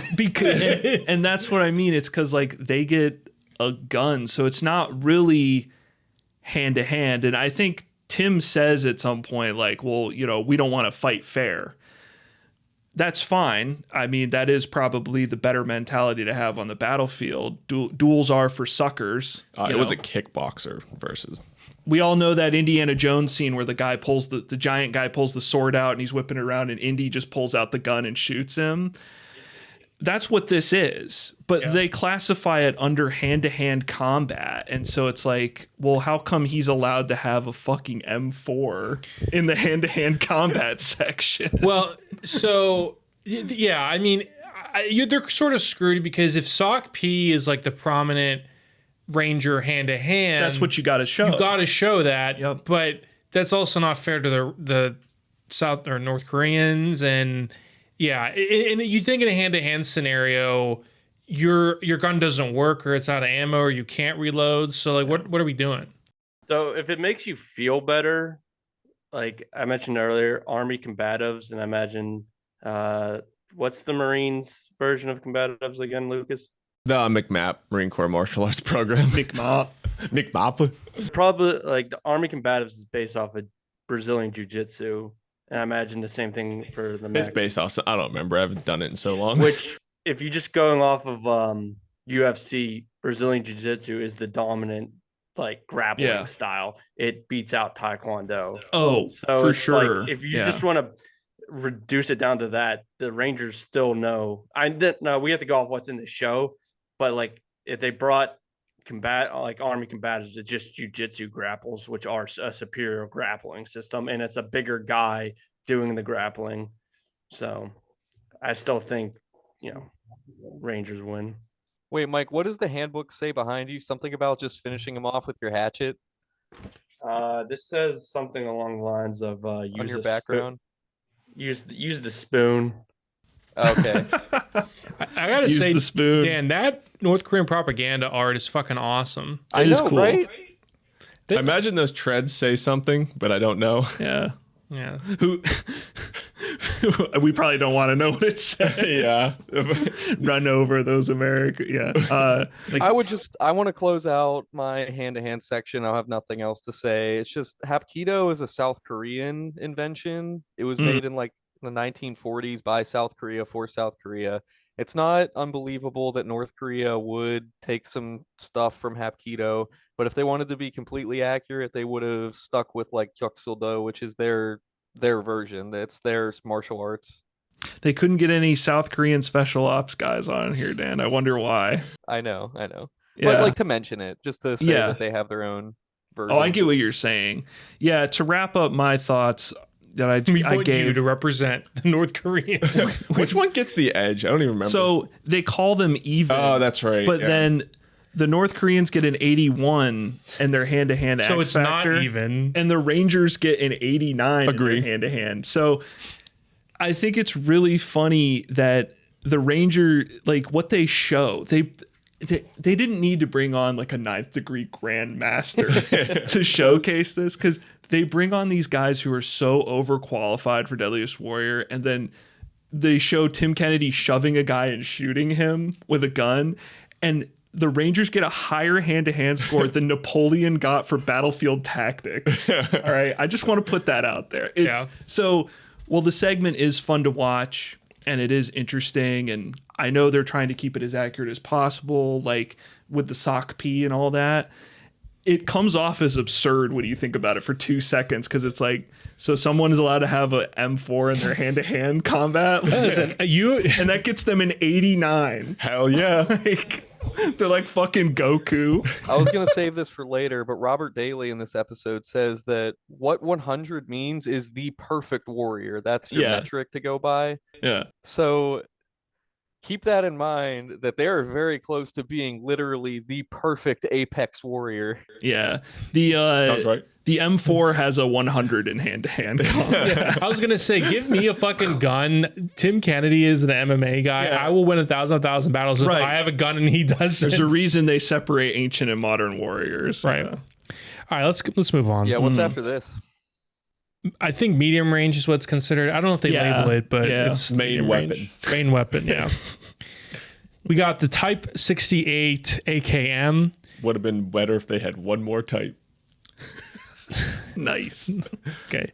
Stats: 34-inch length, weight of 7 pounds, 30 round capacity, muzzle velocity of 2,346. So also kind of a fun number that gets ruined by one digit. I asked, isn't this just an AK? God damn it, he just answered my question again. And we get, well, let's any thoughts on the AKM? Yeah, so I'll take it. So Jay says it's an upgraded Russian AK-47, which is somewhat true, but not true. So the AKM, what you know in popular media, people at home, what you see in movies, what you see on TV, what you know as the AK-47 is actually an AKM. So the AK-47 was adopted in 1947 as a service rifle, and it was replaced in the... I knew you were going to say that. I knew someone was going to say that. That is why it's called that. And it was replaced by the AKM in the 50s. Now, the AKM does have some slight adjustments to it that make it an upgrade as far as like sights go and stuff, but I would argue those adjustments would have been made to the AK-47 regardless. The real difference between the 47 and the AKM, besides the fact that one has a sexier name, so that's why we use it, is that the AK-47 has a milled receiver. So that metal part in the middle of the gun is made by hand with, craftsman tools. A solid chunk of metal. Yeah. Yeah. The AKM has a stamped receiver. So they just have a machine that can press it, and make it. And so the Soviets replaced the 47 with the AKM because you could manufacture it a lot cheaper and a lot faster. And that's why the AKM got adopted like so widely, because when you actually look at performance of a rifle and longevity of it, a milled receiver is actually better. Depending on the guy who milled it, obviously. Yeah. But as long as you have a competent guy working on it, a milled receiver is going to last longer and perform better. But the stamped receiver performs good enough, and it's way easier to make. And that was the motto with the AK. And I feel as though it's relevant to touch on this because what we're getting here is another rematch on Deadliest Warrior of the AK versus the M16, right? We always get it in different forms. So we had the M4 versus AK-74. 74 is pretty different rifle with a different round, so we'll put that to the side. IRA versus Taliban episode, we got the most fake as fuck test ever. Where you have, guns jammed. No, it isn't. No, it fucking isn't. Where he's got the foam gun, and watch that episode to hear that segment. But essentially, they do the AR-15 versus the AK-47. And they end up giving the edge to the AR-15 because it's a more accurate and more modern weapon. And I would like to note, the man who gives it the edge is Jeff Desmoulins, who fires both rifles during the test. He's like weirdly the deciding vote. He gets both rifles, gets to shoot up, one of their little sets, and he is the deciding vote on what gets the edge. And then in this fucking episode, Jeff is like, I really prefer the AK. I like that frame. And it's like, so one of the more scripted moments of the show, like, did the producers just feel like no one was going to rewatch it? Because I fucking rewatched it. That's why we have this podcast. I hold them accountable. I fucking rewatched I was the viewer that was like, didn't they do the opposite before? I'm not going to go rewatch it. And that's all I have on the Type 68. There's a couple different adjustments like the trigger guard, but unless you're like a gun nerd, you're probably not going to be interested in any of that stuff. So the North Koreans, they put a slight spin on in the AKM, but this is just their variant that they reproduce. As far as For This Warrior goes, this is the main service rifle of North Korea. They've made the most of them. That's what most guys are training with and using. This SOF, though, the problem with this show, they bring on Special Forces guys. And the problem is that Special Forces typically get to pick their weapons. Yeah. It's like Call of Duty. They get to pick their loadout. And it's no different here. Like, these guys are going to have specialized equipment depending on the situation. And Dan brought up the incident earlier where they got caught coming off that submarine. And it's, you know, it's a famous incident because it's one of the only like public displays where people have seen the North Korean special ops, like, and they got put on the news and stuff. What did they have? They had M16s. So, you know, I mean, would they be armed with a Type 68? Probably not. However, it's not that far-fetched. This is kind of like the Israeli Commando episode where it's like they should have the TAR, but the fact that they have a Galil is fine. You know what I mean? They wanted to set up an AK versus M4 debate, basically, and that's what we got again. So yeah, right. Except to give it a different result this time. Right. All right. Well, so let's get into the test. It's another elaborate test with 6 enemy combatants in a kill house. The result is 13 rounds, 6 instant kills in 30 seconds for the AKM. And Tim tries to argue that the North Koreans only use 13 rounds and they're not wasting enough ammo, which is, I think, a really dumb like justification. Like, well, we use more to make sure they're really dead. I'll actually defend Tim here, though. That is actually like a special forces doctrine. The idea that, you know, you always hear about the 2 in the chest, 1 in the head kind of thing. You probably only need to shoot a guy once in the chest, right, to kill them. It's this idea that this is an enemy combatant who's going to kill you. So you have plenty of rounds available to you. You need to empty that, you know, empty as much as you can. And the American military has like infinite rounds available. He actually brings up this philosophy in the SR-25 test too, where he says that extra magazine allows me to pump more rounds, and he brings it up with the counter sniper. He says, I shot him like 3 or 4 times because his one objective is to kill me. And so I want to make sure that that guy is dead. You can argue over whether it's wasting ammo or not. The show experts side against Tim on this, but it's just his particular style, and it's probably comes from Ranger doctrine. I mean, he's not even following any protocol. He just has a 30-round magazine and just is running through a test and empties the magazine, and they like punish him for having fun. Yeah, and they're like, he emptied his mag, he didn't, and it's like he said he was going to empty the mag. Yeah, like what I mean? I don't see how they use that as a driving point. Mm-hmm. Here's the problem, though: is that's fine to put that in the show because that's, you know, like you said, that's their doctrine. Mm-hmm. But it's more, I think, just using video game logic, tactically advantageous.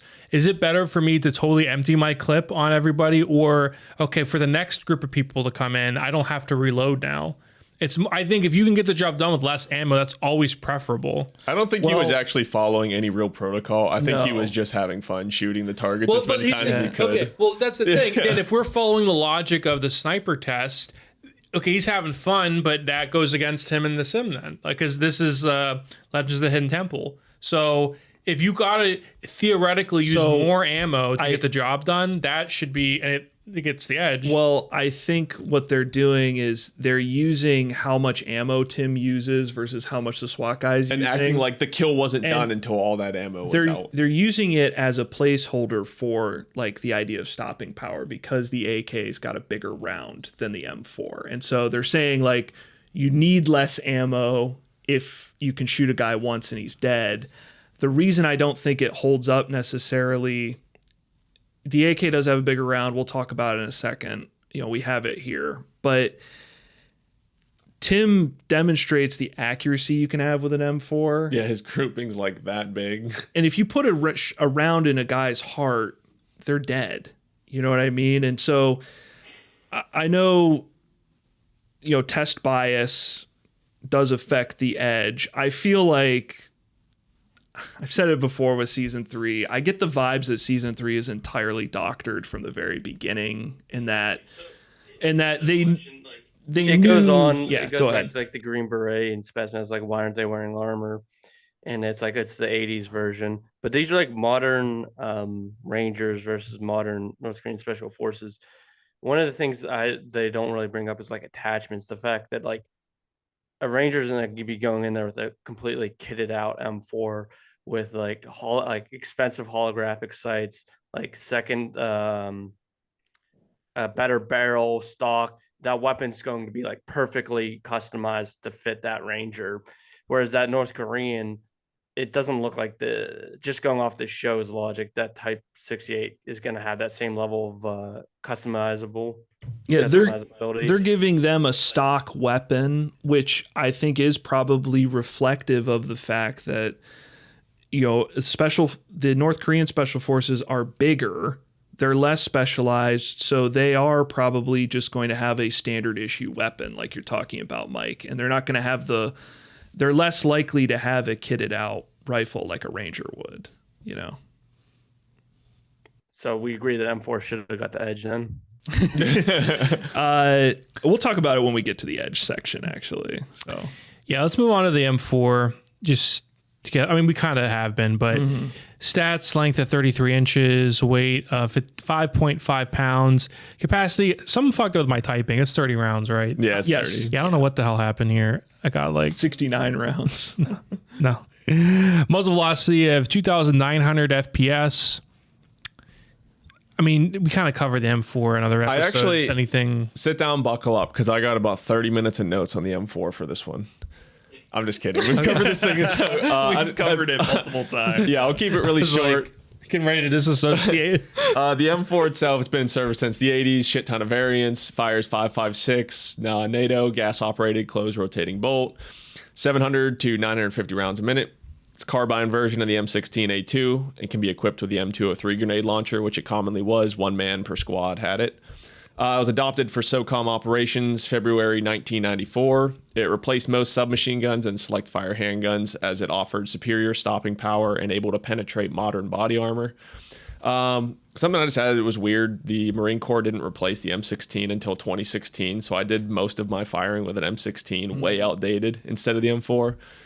Yes, Army Rangers would have access to this weapon. Most recent updates regarding this: in April 2022, the U.S. Army selected the SIG MCX Spear, designated the XM7 to be the weapon to finally replace the M4 M16 platform. It's chambered in 277 SIG Fury, and you could buy one for like $4,000 to $7,000 if you want. Yeah, and it is important to note they selected that, but that still has to go through like Congress. So who knows if that weapon will ever see a battlefield? You know what I mean? I have a question for Matt as the Deadliest Warrior historian. Yes. The M4's been on multiple episodes. Have you noticed any inconsistencies throughout the episodes? I'm like flubbing, like one time the barrel length was like 30 inches and the time it's like 26. So they always make sure to bring on slightly. So the Green Berets have the M4A1. The Navy SEALs have the M4 Colt Commando, so it's a little shorter, you know, and then this is just called the M4. And I guess the inconsistencies is that like there's the naming, they give different stats each time. Like this one's giving muzzle velocity, whereas previous they give like, I remember with the Green Beret episode they labeled it as a 22 caliber, which is not incorrect but is like deceptive. In like a 22 cal and a 223 are completely different rounds. That also, that muzzle velocity doesn't mean much because it can variable like with what ammo you're firing out of the thing also, with your different like your different grains. And you know, typically they give like an effective range. I don't think they do with this one. Yeah, it varies, Mike, in that they give totally different stats every single time they bring on the fucking gun. And of course, every time they have it, it's always like a current operator or a former operator, and it looks like they're just bringing on their own gun. Like that's probably Tim Kennedy's M4 that he just owns. Same with the SR-25. And so it's always kitted out particular to the operative, but they almost never bring that up. Whereas the AK every operator is given just seems to be the stock one they keep around set. And it has nothing on it. You know, it's like, it's very plain and humble looking. So, yeah. I don't know. This show is crazy. M4 versus AK again. This show's crazy. The first time we got that matchup, we were so excited for it. Now this time I was just like... You got Yeah. You got Goku versus Vegeta. Right. Naruto versus Sasuke. M4 versus AK. Some two entities are just destined to clash. I did have a grievance relievance. I put grievance fucking relievance for this one because I was like, really? They penalized him for firing more bullets? Bullshit. Yeah. I get where they're coming from, but at the same time, Tim keeps saying over and over again, like, I'm going to fire more rounds. I'm going to fire more rounds. And it's like, then they're like, yeah, but you see this one guy go down, like, you're going to keep moving on. And it's like psychological warfare. It's interesting that the show doesn't go with like a different weapon since we've seen them for so many times. That is the standard issue weapon. That is what they're trained on. It's what they're using. Yeah. But like Lucas brought up earlier, they field tested scars, and being a special operations unit, they're gonna field test experimental weapons and they get their hands on more advanced weapons. So it would have been interesting if they brought on like a scar instead or something else. Yeah. Just to give us a relief of the M4AK. So Mike, you brought up inconsistencies. Well, one consistency that they always have when the M4 squares off against the AK-47 specifically is they might show the round at the beginning, but they never mention the bullet, which is the biggest difference between these two weapons. Like, all of the stats that you're talking about, like, reliability has to do with the rifles themselves, but like accuracy and ballistics all have to do with the bullet. So the AK is firing the 7.62 by 39 millimeter. I noticed when I was watching the episode, this round is like the same exact thing as what G holds up or whatever. Like it's the steel case 7.62. Because like all of their stuff is steel case. You don't spend your nice brass on an AK round. And then the M4 is firing the 5.56. Is it by 45 round? Yeah, 45 millimeter NATO round. So this is a standard issue for the United States, like M16s, M4s. And if you notice right here, the AK bullet is just a bigger bullet. It's much bigger. And it's got more powder in the cartridge. So how this affects the gun in a meaningful way is this bigger bullet is delivering more kinetic energy when it hits a target.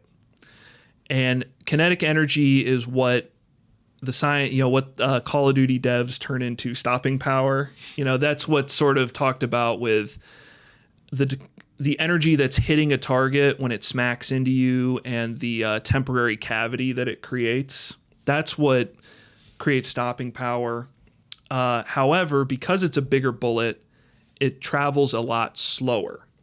Now, that's not really relevant for like dodging the bullet, but why it's relevant is the 5.56 travels at a much higher velocity. It's like one of the fastest traveling. Like it's 5.56 is ridiculously fast. So you brought up body armor. Yeah.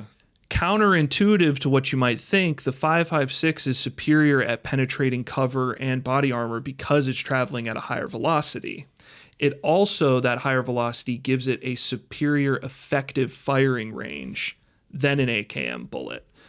An M4 is probably going to touch out. I think the 7.62 round gasses out at like, I don't fucking know, like a little, like these rounds keep going, but I think it gasses out like a little past 300 meters. Yeah, enough where you're like, you've lost enough energy where it's like.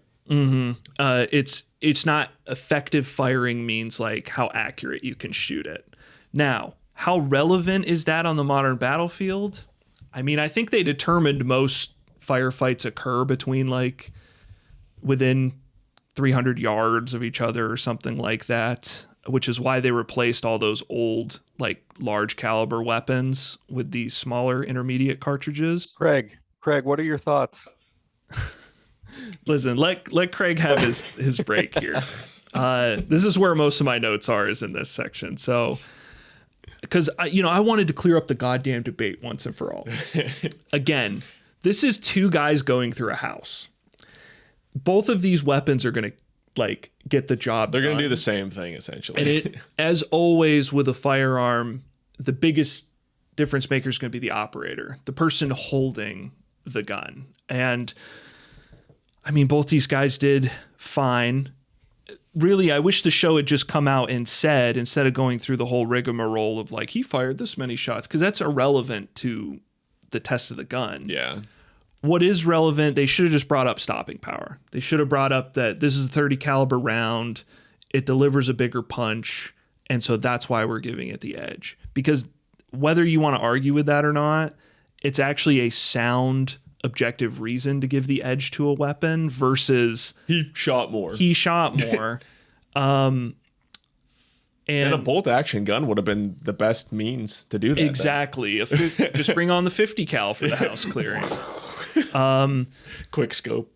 The other big difference between these weapons that I've touched on that the show did not bring up is the reliability factor. So the AK is a notoriously reliable platform.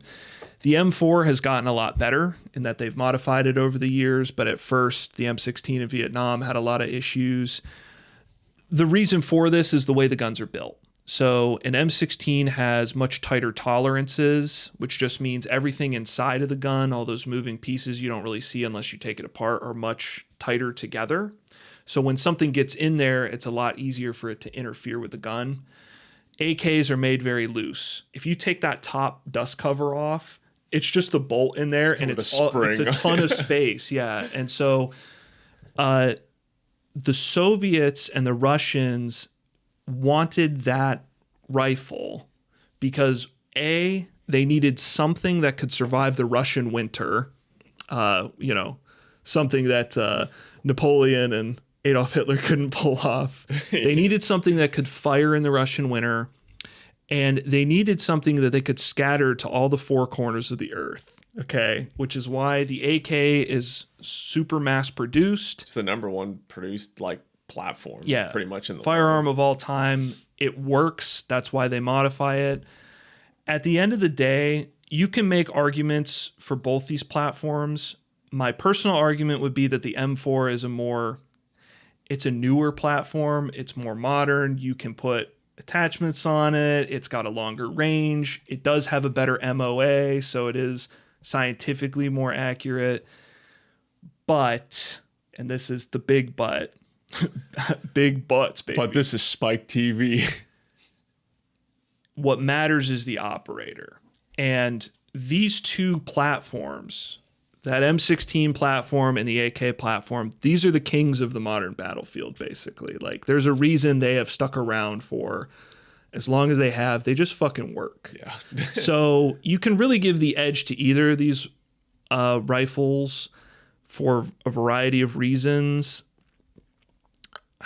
I don't know. I feel like what they do in this episode, all I'll say is I was very disappointed in the way they handled it in this episode. They were just like, all right, here's a test where you're going to shoot 5 mannequins in a house, and we're going to give it to one rifle based off of a really arbitrary thing. And I was just kind of like, okay, cool. So season 3, the more scientific but more stupider somehow season. Bringing up something that no one who debates these guns, these are the two most debated guns of all time, and it's because of the history, and they're both different sides of the Cold War. They brought up absolutely nothing relevant to what anybody argues about between using the two platforms. So I would call it even, probably based on what we saw, but that's just me. So, but the show needed to give North Korea, they needed an edge, one of the edges. So. Yeah. So is what all of everything you just said, what it all boils down to is they're like, yeah, we need to give North Korea guys an edge. Yeah. And so I think they looked and they were like, let's give it to the bigger bullet. The problem is they did the same thing with the previous test. And PSL is just an up-jumped AKM, or an AK-47. And the SR-25 is an up-jumped M16. It's just bigger bullet, heavier barrel. That's all those guns are. And even with the caliber upgrade, that Russian round is still bigger than the 308 round.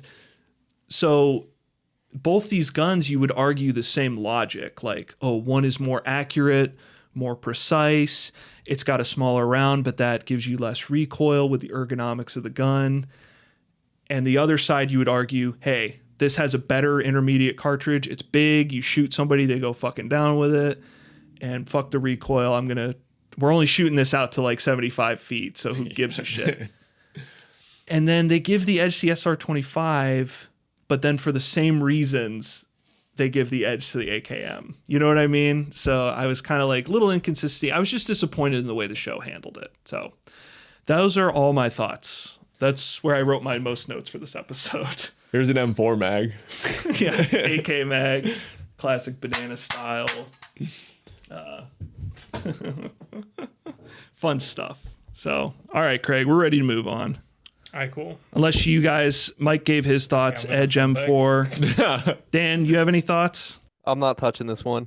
All right, Craig, Okay. we're ready. I wouldn't touch that with a 25.5-foot pole. I don't know what that The is. grid. Surprise, surprise, the Americans on this podcast want to give the edge to the American gun. So Except for me. I disagree. But I'm not going to talk about this anymore. Let's go to explosives. hell yeah. Wait, don't we get the quick excerpt where we talk about how North Korean guys kill themselves or something? Oh, did I read it? Oh, yeah. If they yeah, were the weak I wrote link, they that. kill Yeah, Thomas themselves. says that after some Effective. embarrassing moment, I don't even write it down, like a shameful moment, like they submitted for execution. Superior fighting force right there. Don't submit yourself for like more training or try to get better. Nope, I'm out. I think it was they were caught behind enemy lines and like they couldn't all make it out. So like rather than be captured, some of them volunteered to be executed. Where that story came from, who gave the primary source on that, I have no idea. That sounds to me like something out of a Tom Clancy book. Like, I was eating dinner at that point, so I missed the context of it. So I just thought it was some guys in like the army, like, oh, my last drill wasn't good enough. also, it's, like the old man Han Solo showing up in Force Awakens, because this is an echo of the Sonny Puzikis line with the RGD5, where he says, one of these was not to leave your pocket. Because you were not to be taken alive. That was the training. And Hell, the story could have just come from North Korea. yeah, we see it echoed from in this. Like, they're not going to be taken alive. These guys are hardcore. Can you guys look at Dan's background real quick? Yes, yeah. He's preparing for his segment here. So let's go to explosives. I already said. Yeah. Anti-personal box mine. Now, stats for that, it's a TNT charge, body casing of wood, effective range 10 yards, detonation pressure of 2 pounds. Dan, I believe you told us that AI bot GTP specifically said that this is completely made up by Deadliest Warrior. It's like a classic half truth for the show. Okay. ChatGPT was fucking amazing though, because it pulled up the entire like landmine database, especially for like North Korea. So I'm actually all about ChatGPT for sourcing. I highly recommend it for research. But for the box mine, Sponsored. full sponsor. Yeah. By Skynet. Yeah. But the box mine itself, the version we see in Deadliest Warrior is there's no evidence that it exists in that form. The box mine in real life is a Soviet mine, and the North Koreans copied that too, but it's an anti-tank mine. It's meant for like larger vehicles. The construction is pretty much the same as what you see in the show. But if you look up specifically what Deadliest Warrior shows, all you can really find is like a single Wikipedia page on it, so I'm pretty convinced that it isn't actually real. Written by a producer of Deadliest Warrior. Yeah, exactly.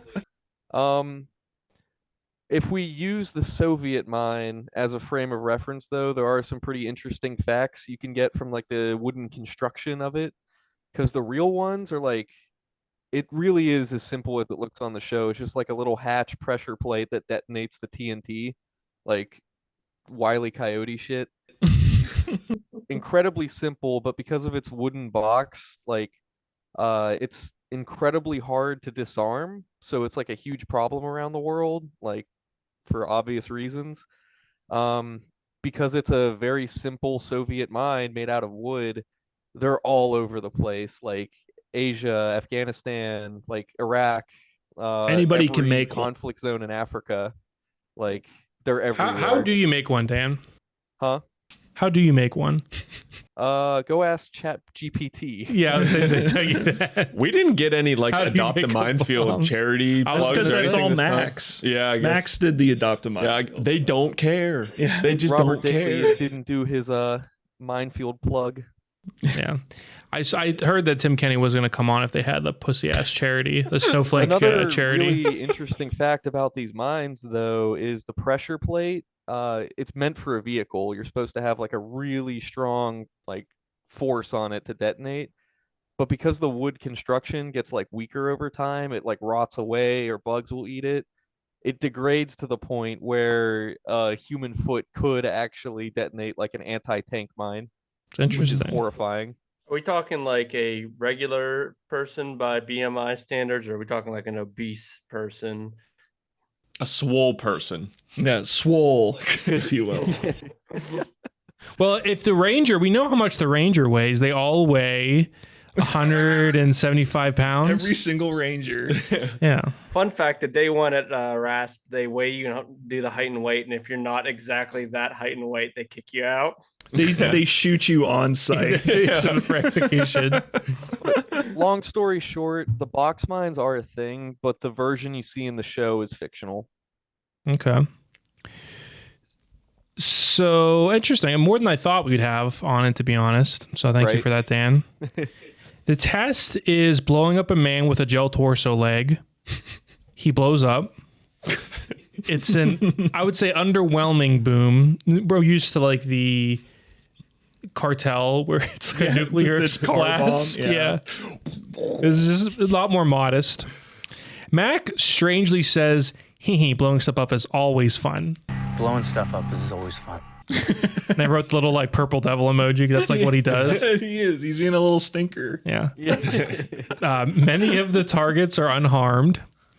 While they say while the mine isn't an insta-kill, Dorian again brings up a psychological X factor of your comrades God. screaming for help. Shut up. It says psychological warfare is an X factor we can put in our sim. I get it. Just give it a fucking rest. I hate the X Factors. I even texted you guys that I fucking hate the X Factors in this season. They've just started pissing me off. Yeah, it gets grating. So that's the landmine. Josh from Drake and Josh fighting the Spherical. The game sphere. Well, you know, it's funny too, Dan, you say that it's made for vehicles because it's called an anti-personnel. Well, I guess it's made up.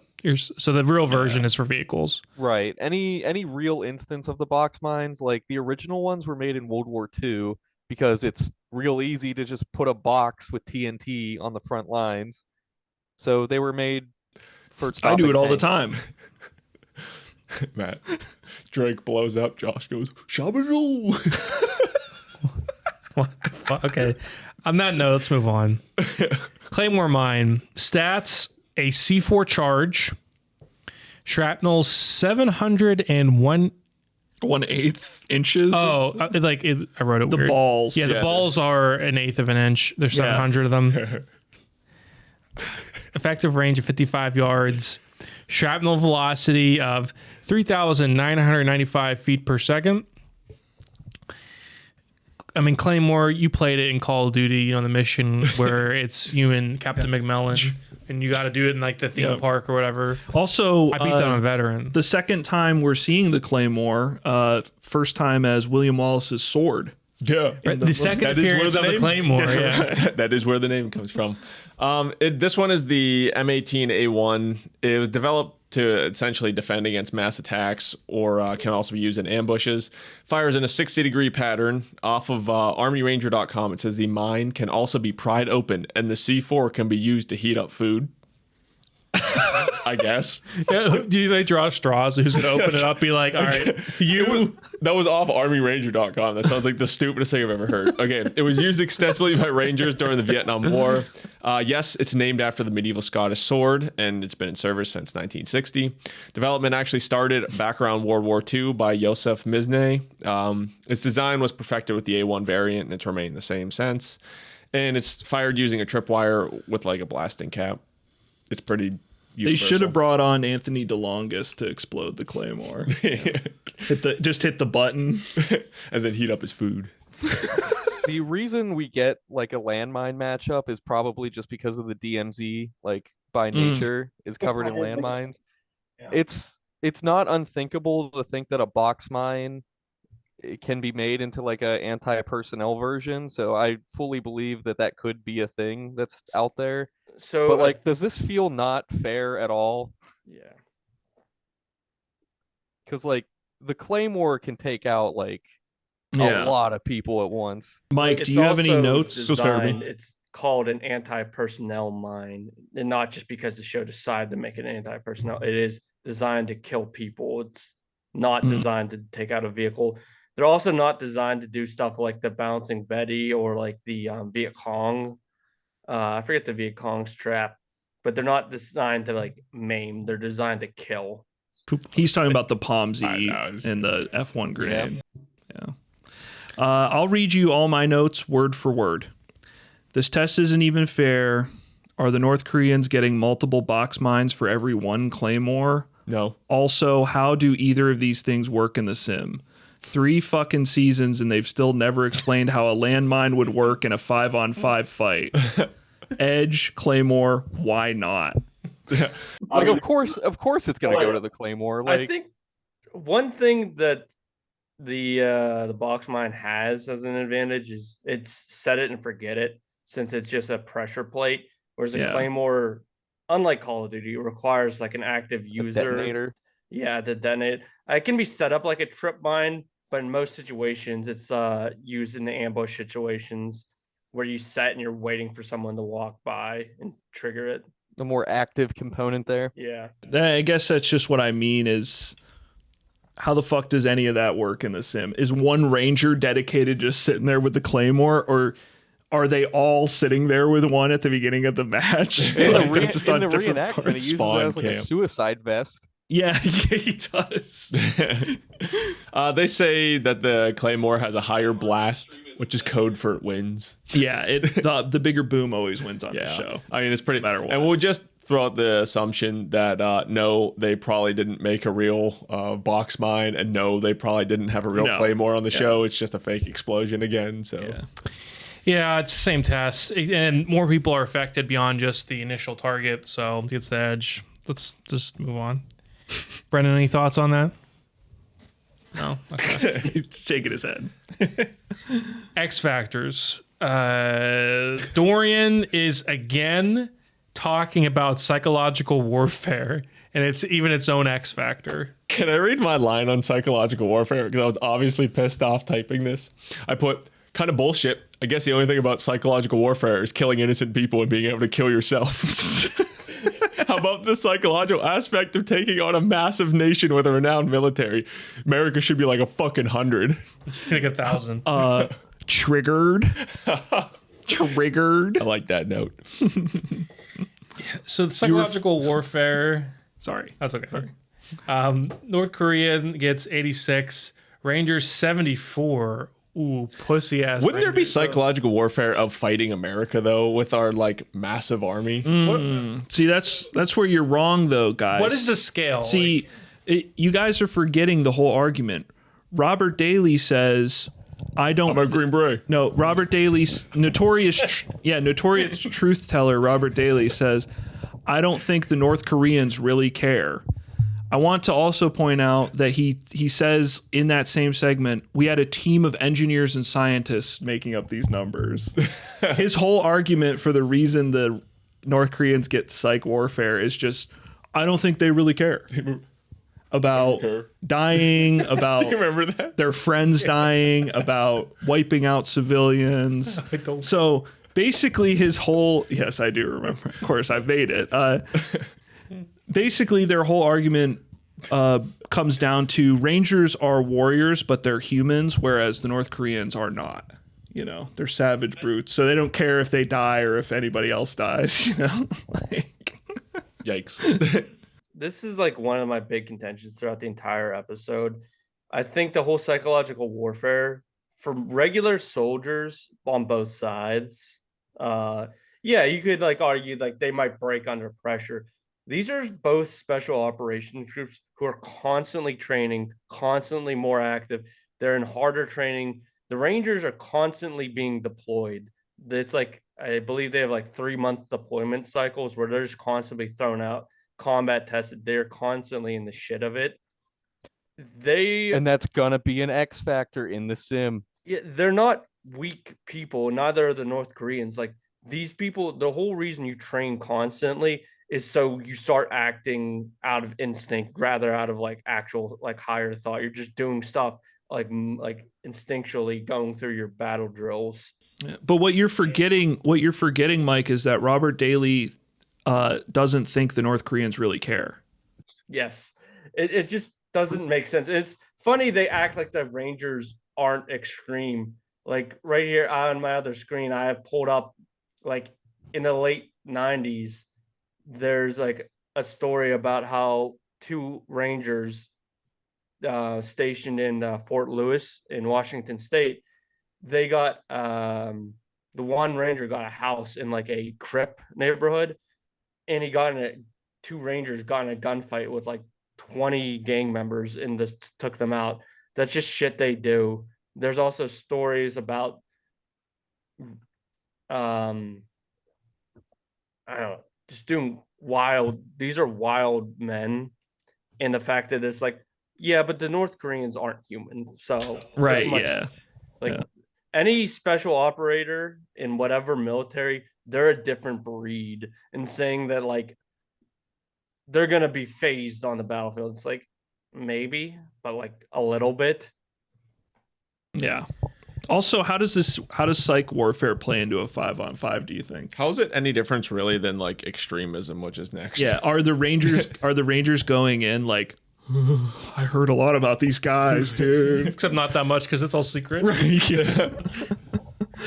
Okay, let's keep going. The scale doesn't make any sense. A team of engineers and scientists came up with these numbers, guys. Extremism. Again, kind of a vague term. NKSOF 90, U.S. Army Rangers 83. Dorian says any a rating anything above, I think, a 90 is extremely rare. Yeah. So we're witnessing history on the show. So the highest we've seen so far is 88, and then we get, we actually made a jape, if you will, in some previous recordings about there being nothing higher than an 88. Is that the real 100? And we get 2 values above an 88 in this one. So if you remember, like Genghis Khan, Chengis Khan, whatever his name is, you'll see it when that episode comes out. Genghis Khan, he got like an 88 in tactics. Napoleon got like an 88 in tactics. So we're like, this is like the ceiling, right? Well, the North Koreans get a 90 in extremism, whatever that means. They just do everything to the extreme. Gnarly, bro. You're mountain climbing with gear. I'm not. And if I die, I don't care. And the Rangers get an 89 in hand-to-hand. So again, North Korean extremism is only 1 point higher than Rangers hand-to-hand abilities. So with a gun. Right. So let's just keep it moving. What do you guys think extremism means? No idea. It's just to further that narrative of like, what is extremism? Look at Dan's background. What the fuck?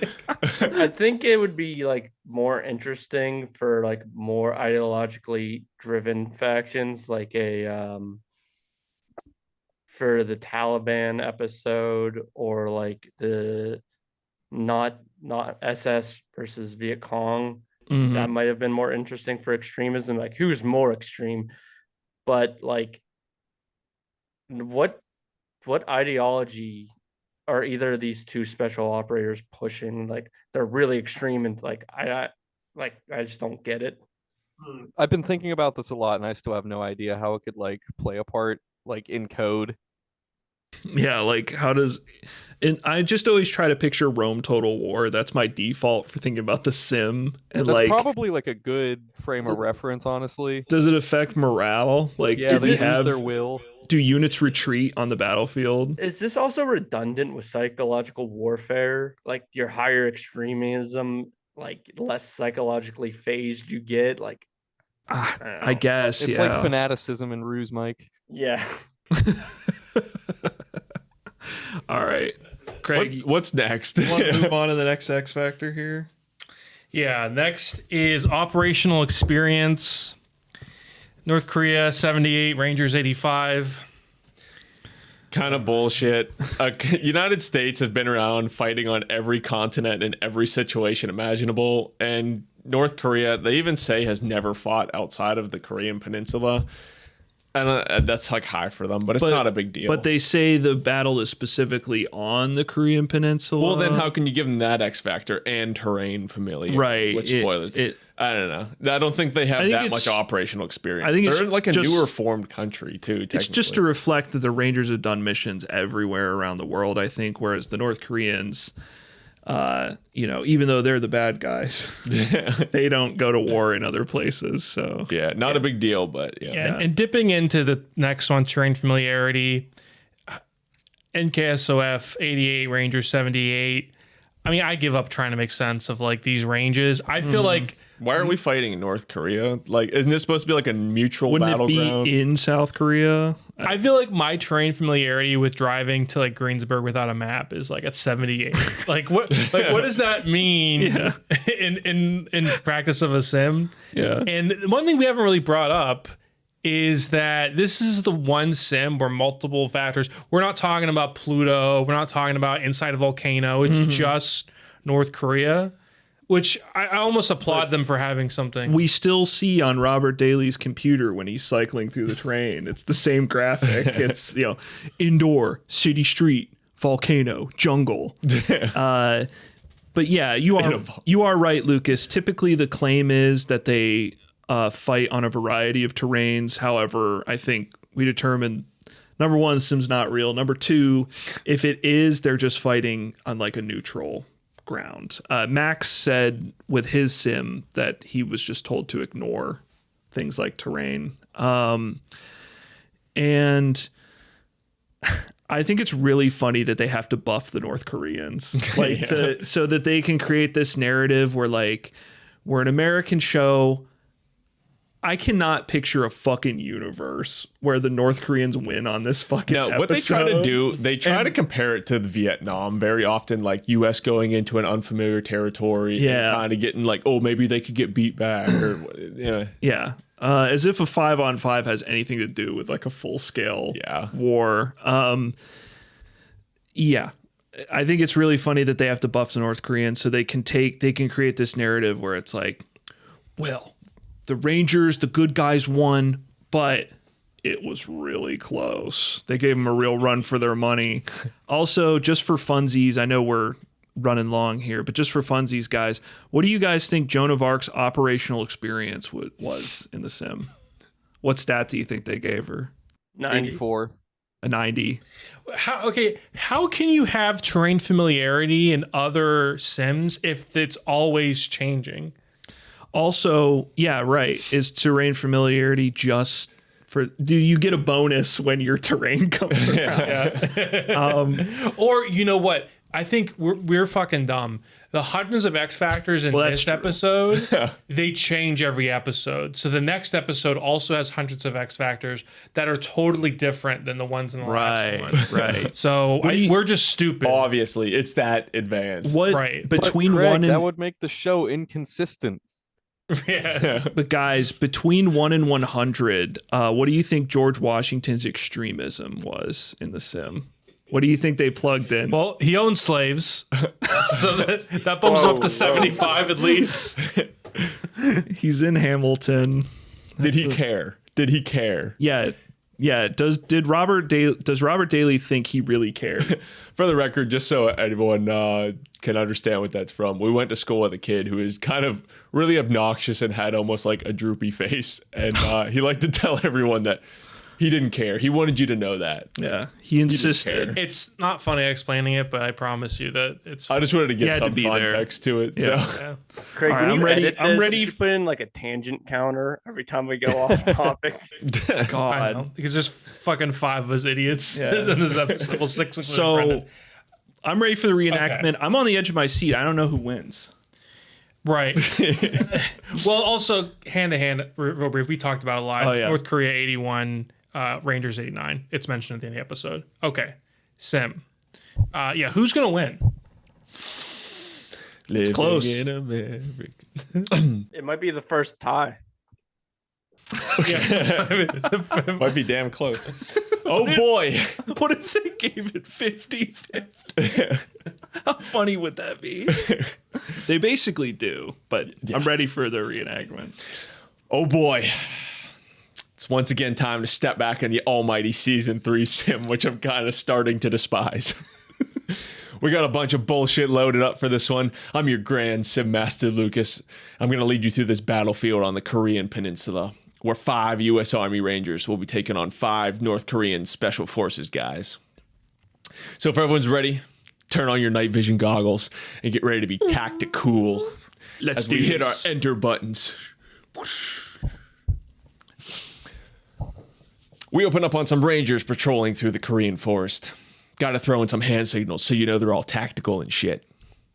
Why are we always near like a power plant or something weird? No, I said it looks like that place in Boyce Park, and you know what I'm talking about with that like power Yes. thing on the Yeah. side. This has to be, at least the interior, the same warehouse as Steels versus Commandos. Yes, yeah. I wrote that. I Same was just set. about to say that, yeah. Also, I brought up during the Green Berets, and it's like the same thing. Why do their uniforms look like shit? They put zero effort into. Because they're not allowed to wear real ones, I assume. So they go to like, like Goodwill and Spirit Halloween. Yeah. All right. So one of the Rangers sets up with his SR-25, spots the Korean team. There's a North Korean sniper also posted up on the roof. You could blatantly see the Ranger right out of the background aiming at him. We get a sick shot of him getting his head blown off. Holy shit. We get 2 kills right off the bat for once as a sniper gunned down another North Korean guy. It's extreme sniping.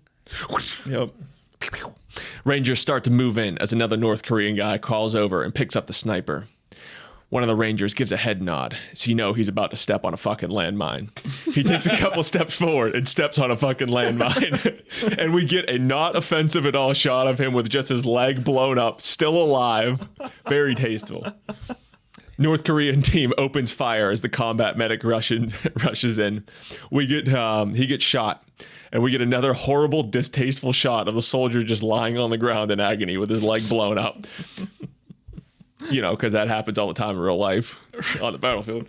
I guess he dies while he's laying there because the counter goes down. Didn't even get the charity minefield cleanup this time. Yeah, so, damn.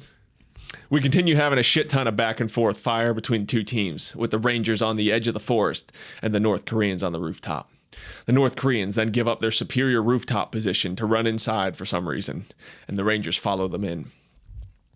The North Korean guy absolutely gets the drop, fires like half his magazine. None of the bullets hit. The Ranger turns and just shoots him off the stairs. He does a sick flip off the stairs. But it was only 1 round, so would that even kill a guy? Dude, you gotta empty it. Yeah. Meanwhile, our sniper Ranger loops around the side and takes out his claymore and starts setting it up. Oh shit. One of the North Korean guys catches him in the act and shoots him. In an act of valor, he detonates the claymore, killing both of them. That sounds pretty extreme for me. What was their extremist rating? Not high enough. Like 20. Now you might think that North Korean guy cared that he got blown up with a mine, but he didn't. He was like, I don't really care. He's like, do it, whatever. That means we're down to 2v1. Rangers continue searching around the warehouse, but the North Korean guy gets the drop, guns one of them down. If I was a betting man, which I am occasionally, I bet we're about to get some hand-to-hand combat soon. North Korean guy takes some shot from a stairwell, and like every well-trained Special Forces soldier, sets his gun down and runs away instead of reloading. The Ranger follows him down the stairs.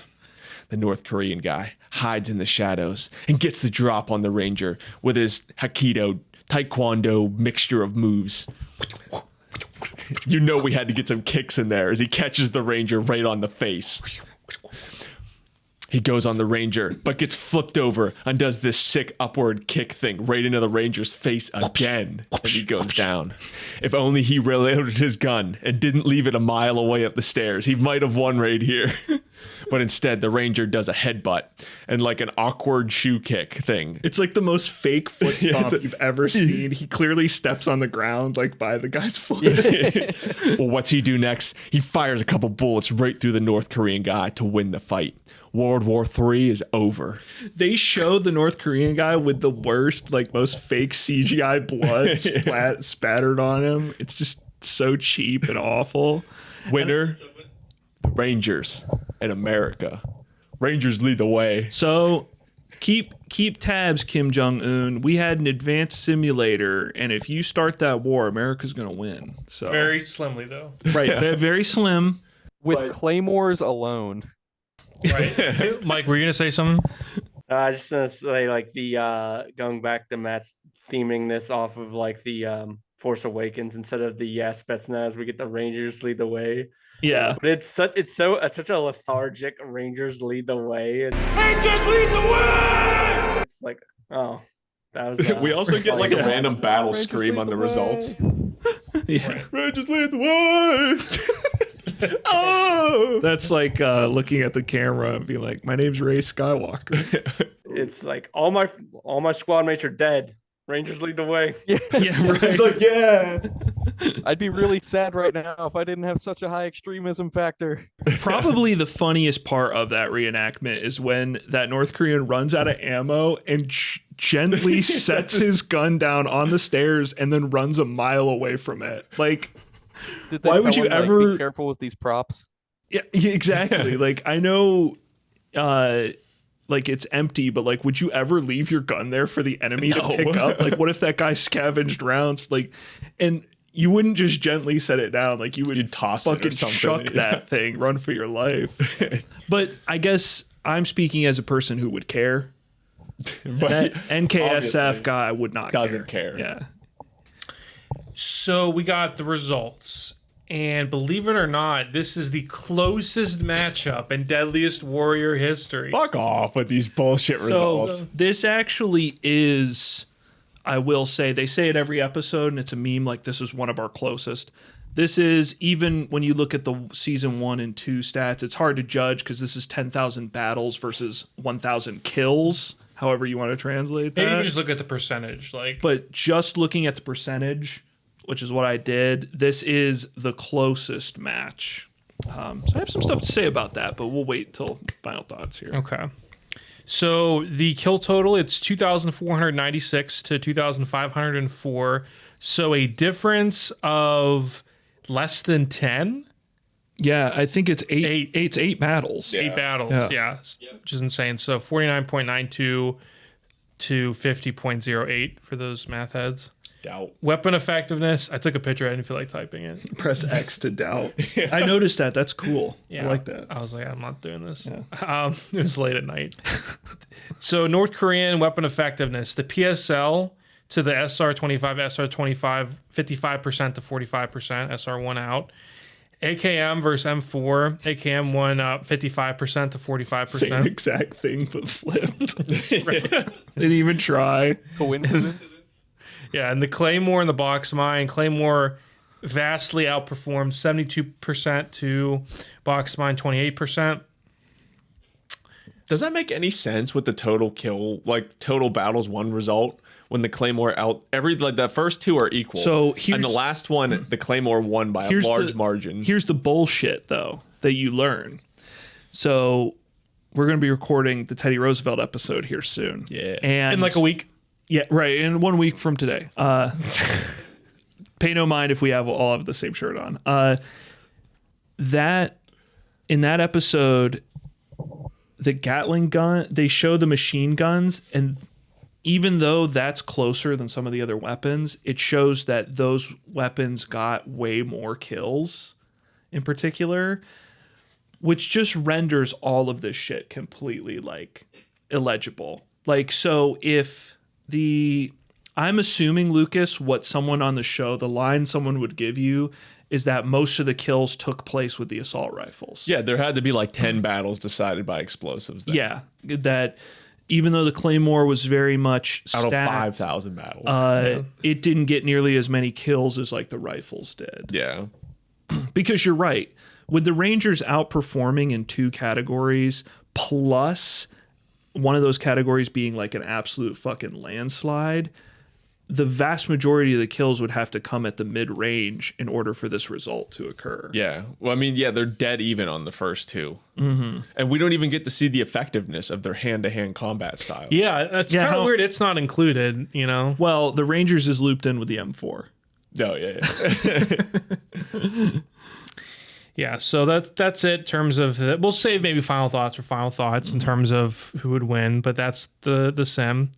The aftermath, this will be a quick one. So kind of an interesting aftermath. So the previous aftermath, I think I misunderstood it, that Jeff, Mac, and Dorian were going to live tweet the show. It's actually not totally correct. They were having like an event with a hashtag and like you could like tweet during the show. I did go back in time, though, to look at their Twitters. So, according to IMDb, the episode aired August 3rd, 2011. I don't know why I wrote that down. Jeff. So you could find the tweets. Oh, probably. right. Yeah. So, it did air August 3rd, 2 days before my birthday. Oh, yeah. Belated birthday. It's from 2011. Jeff has no tweets about this episode around that time. Dorian has no tweets before March 2013. And Mac just retweeted a few people and didn't really say anything specific about the show. And he tweeted a lot during this time. So, I don't know. That didn't really happen, I guess. I tried to look up the hashtag, but you see all kinds of shit. What is Mac's like current Twitter like? Whose? Mac. What's his Twitter like now? Jesus. Honestly, his Twitter's kind of dead. That's a shame. I'd like to hear about him. Well, we got a show to do, Mike. So, okay.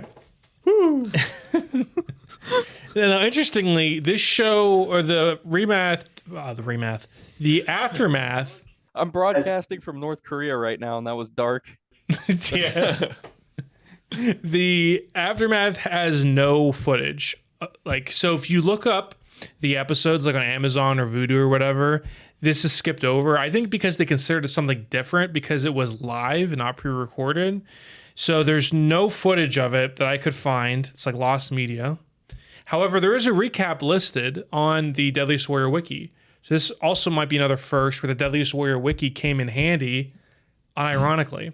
Hell yeah. So thank you. Shout out. Someone. Do you hear that? Craig thinks you're useless until now. Yeah, that's exactly what I fucking said. So what a jerk. Okay. So the recap that's listed, it's the first live aftermath and the first to show no experts of the episode. It focused more on other episodes than the Rangers versus NKSOF episode. Fans asked why mines were tested instead of grenades. Asked what was your favorite battle? Green River Spetsnaz and Joan of Arc versus William the Conqueror were the two given by somebody. How did you find out NKSOF tactics? CIA spies and researchers find out about the North Koreans. It's like written by like a little kid, but naval battles ? Possibly including tanks or other weapons. Oh God! What the fuck? Because someone asked. Yeah, someone who's never seen the show before was like, "Did you guys test tanks? Did you guys test battleships?" What's the extremism of the tanks? Yeah, those tanks are pretty extreme. War elephants are talked about. That's it. Not any specifics. They're just talking about war elephants. Steve Russell, a Saddam Hussein... I actually didn't read these before, so this will be a ride. Steve Russell, a Saddam Hussein expert that doesn't appear in the episode, talks about the capture of Saddam. This is still... Because I think that's previewing for next episode week. After this. Yeah. They mentioned that Saddam planned on an insurgency after his downfall. They show one of Saddam's personal tunics and a brick from Saddam's home was destroyed to prevent a monument being formed. I'm so mad we don't footage of that being like, actually, this fucking brick. Check out this brick from Saddam's house. Yeah, I didn't buy it at like Home Depot. So for what you're saying is a prop for that episode is we just need to get a brick. A brick. Say, this is a brick from the house of Saddam Hussein. Yeah. Still has a price tag on it. It's made in China. NKSOF and Rangers are mentioned. I sure hope so. How did Russell feel like when Saddam was captured? I'm sure he was really upset.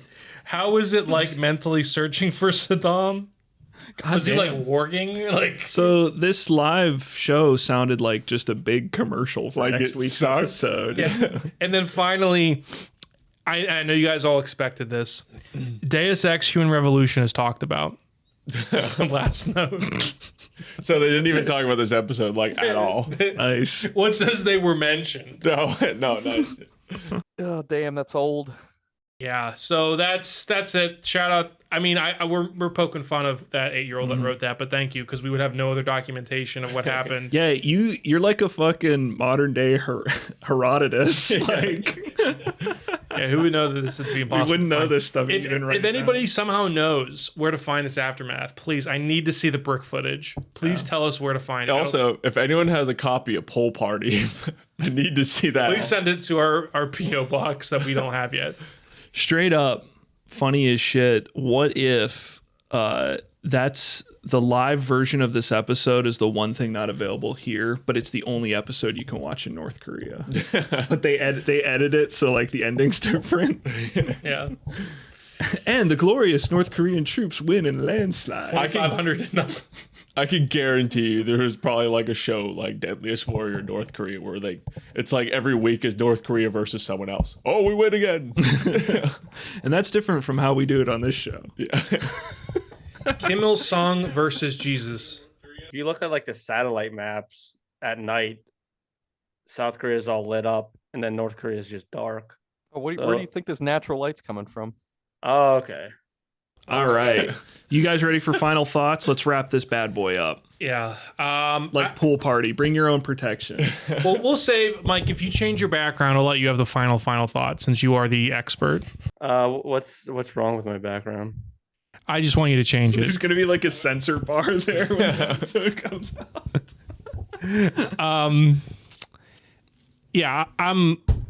Let's go USA. Okay, that's fine. Go USA. Go USA. That's my final thought. Look at that stud. Matt, you want to go next? Yeah, this is the closest fight, and I actually wanted to bring up some nerdy bullshit. So at the end of Green Beret Spetsnaz, that's one of the closest fights until Navy SEAL replaces it, until this match replaces that. Max actually mentions with the old sim that there was a margin of error. And he says specifically in the Green Beret episode, he's like, this came out, I forget the exact number, but he's like only like 8 kills outside the margin of error. Which every data set has in margin Every of error. data set has a margin of error. What's the margin of error for Robert Daly's? Because even though we're told it's the most advanced sim of all time, You can figure that out off numbers. It's something like 3,200 or something gives you a 5% margin of error, right? this is His separated margin by of 8. error is actually called the producers. Yeah, this is separated by 8 battles.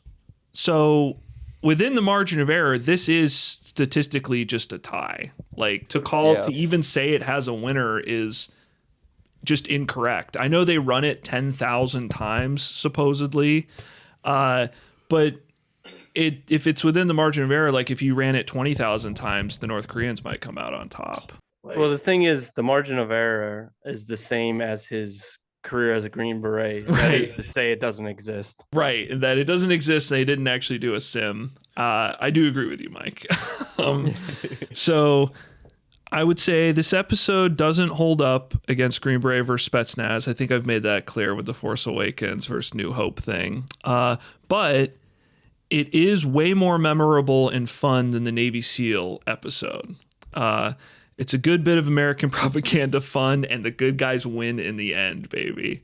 My serious opinion is the same as the aforementioned opinion I give in those other modern special forces episodes.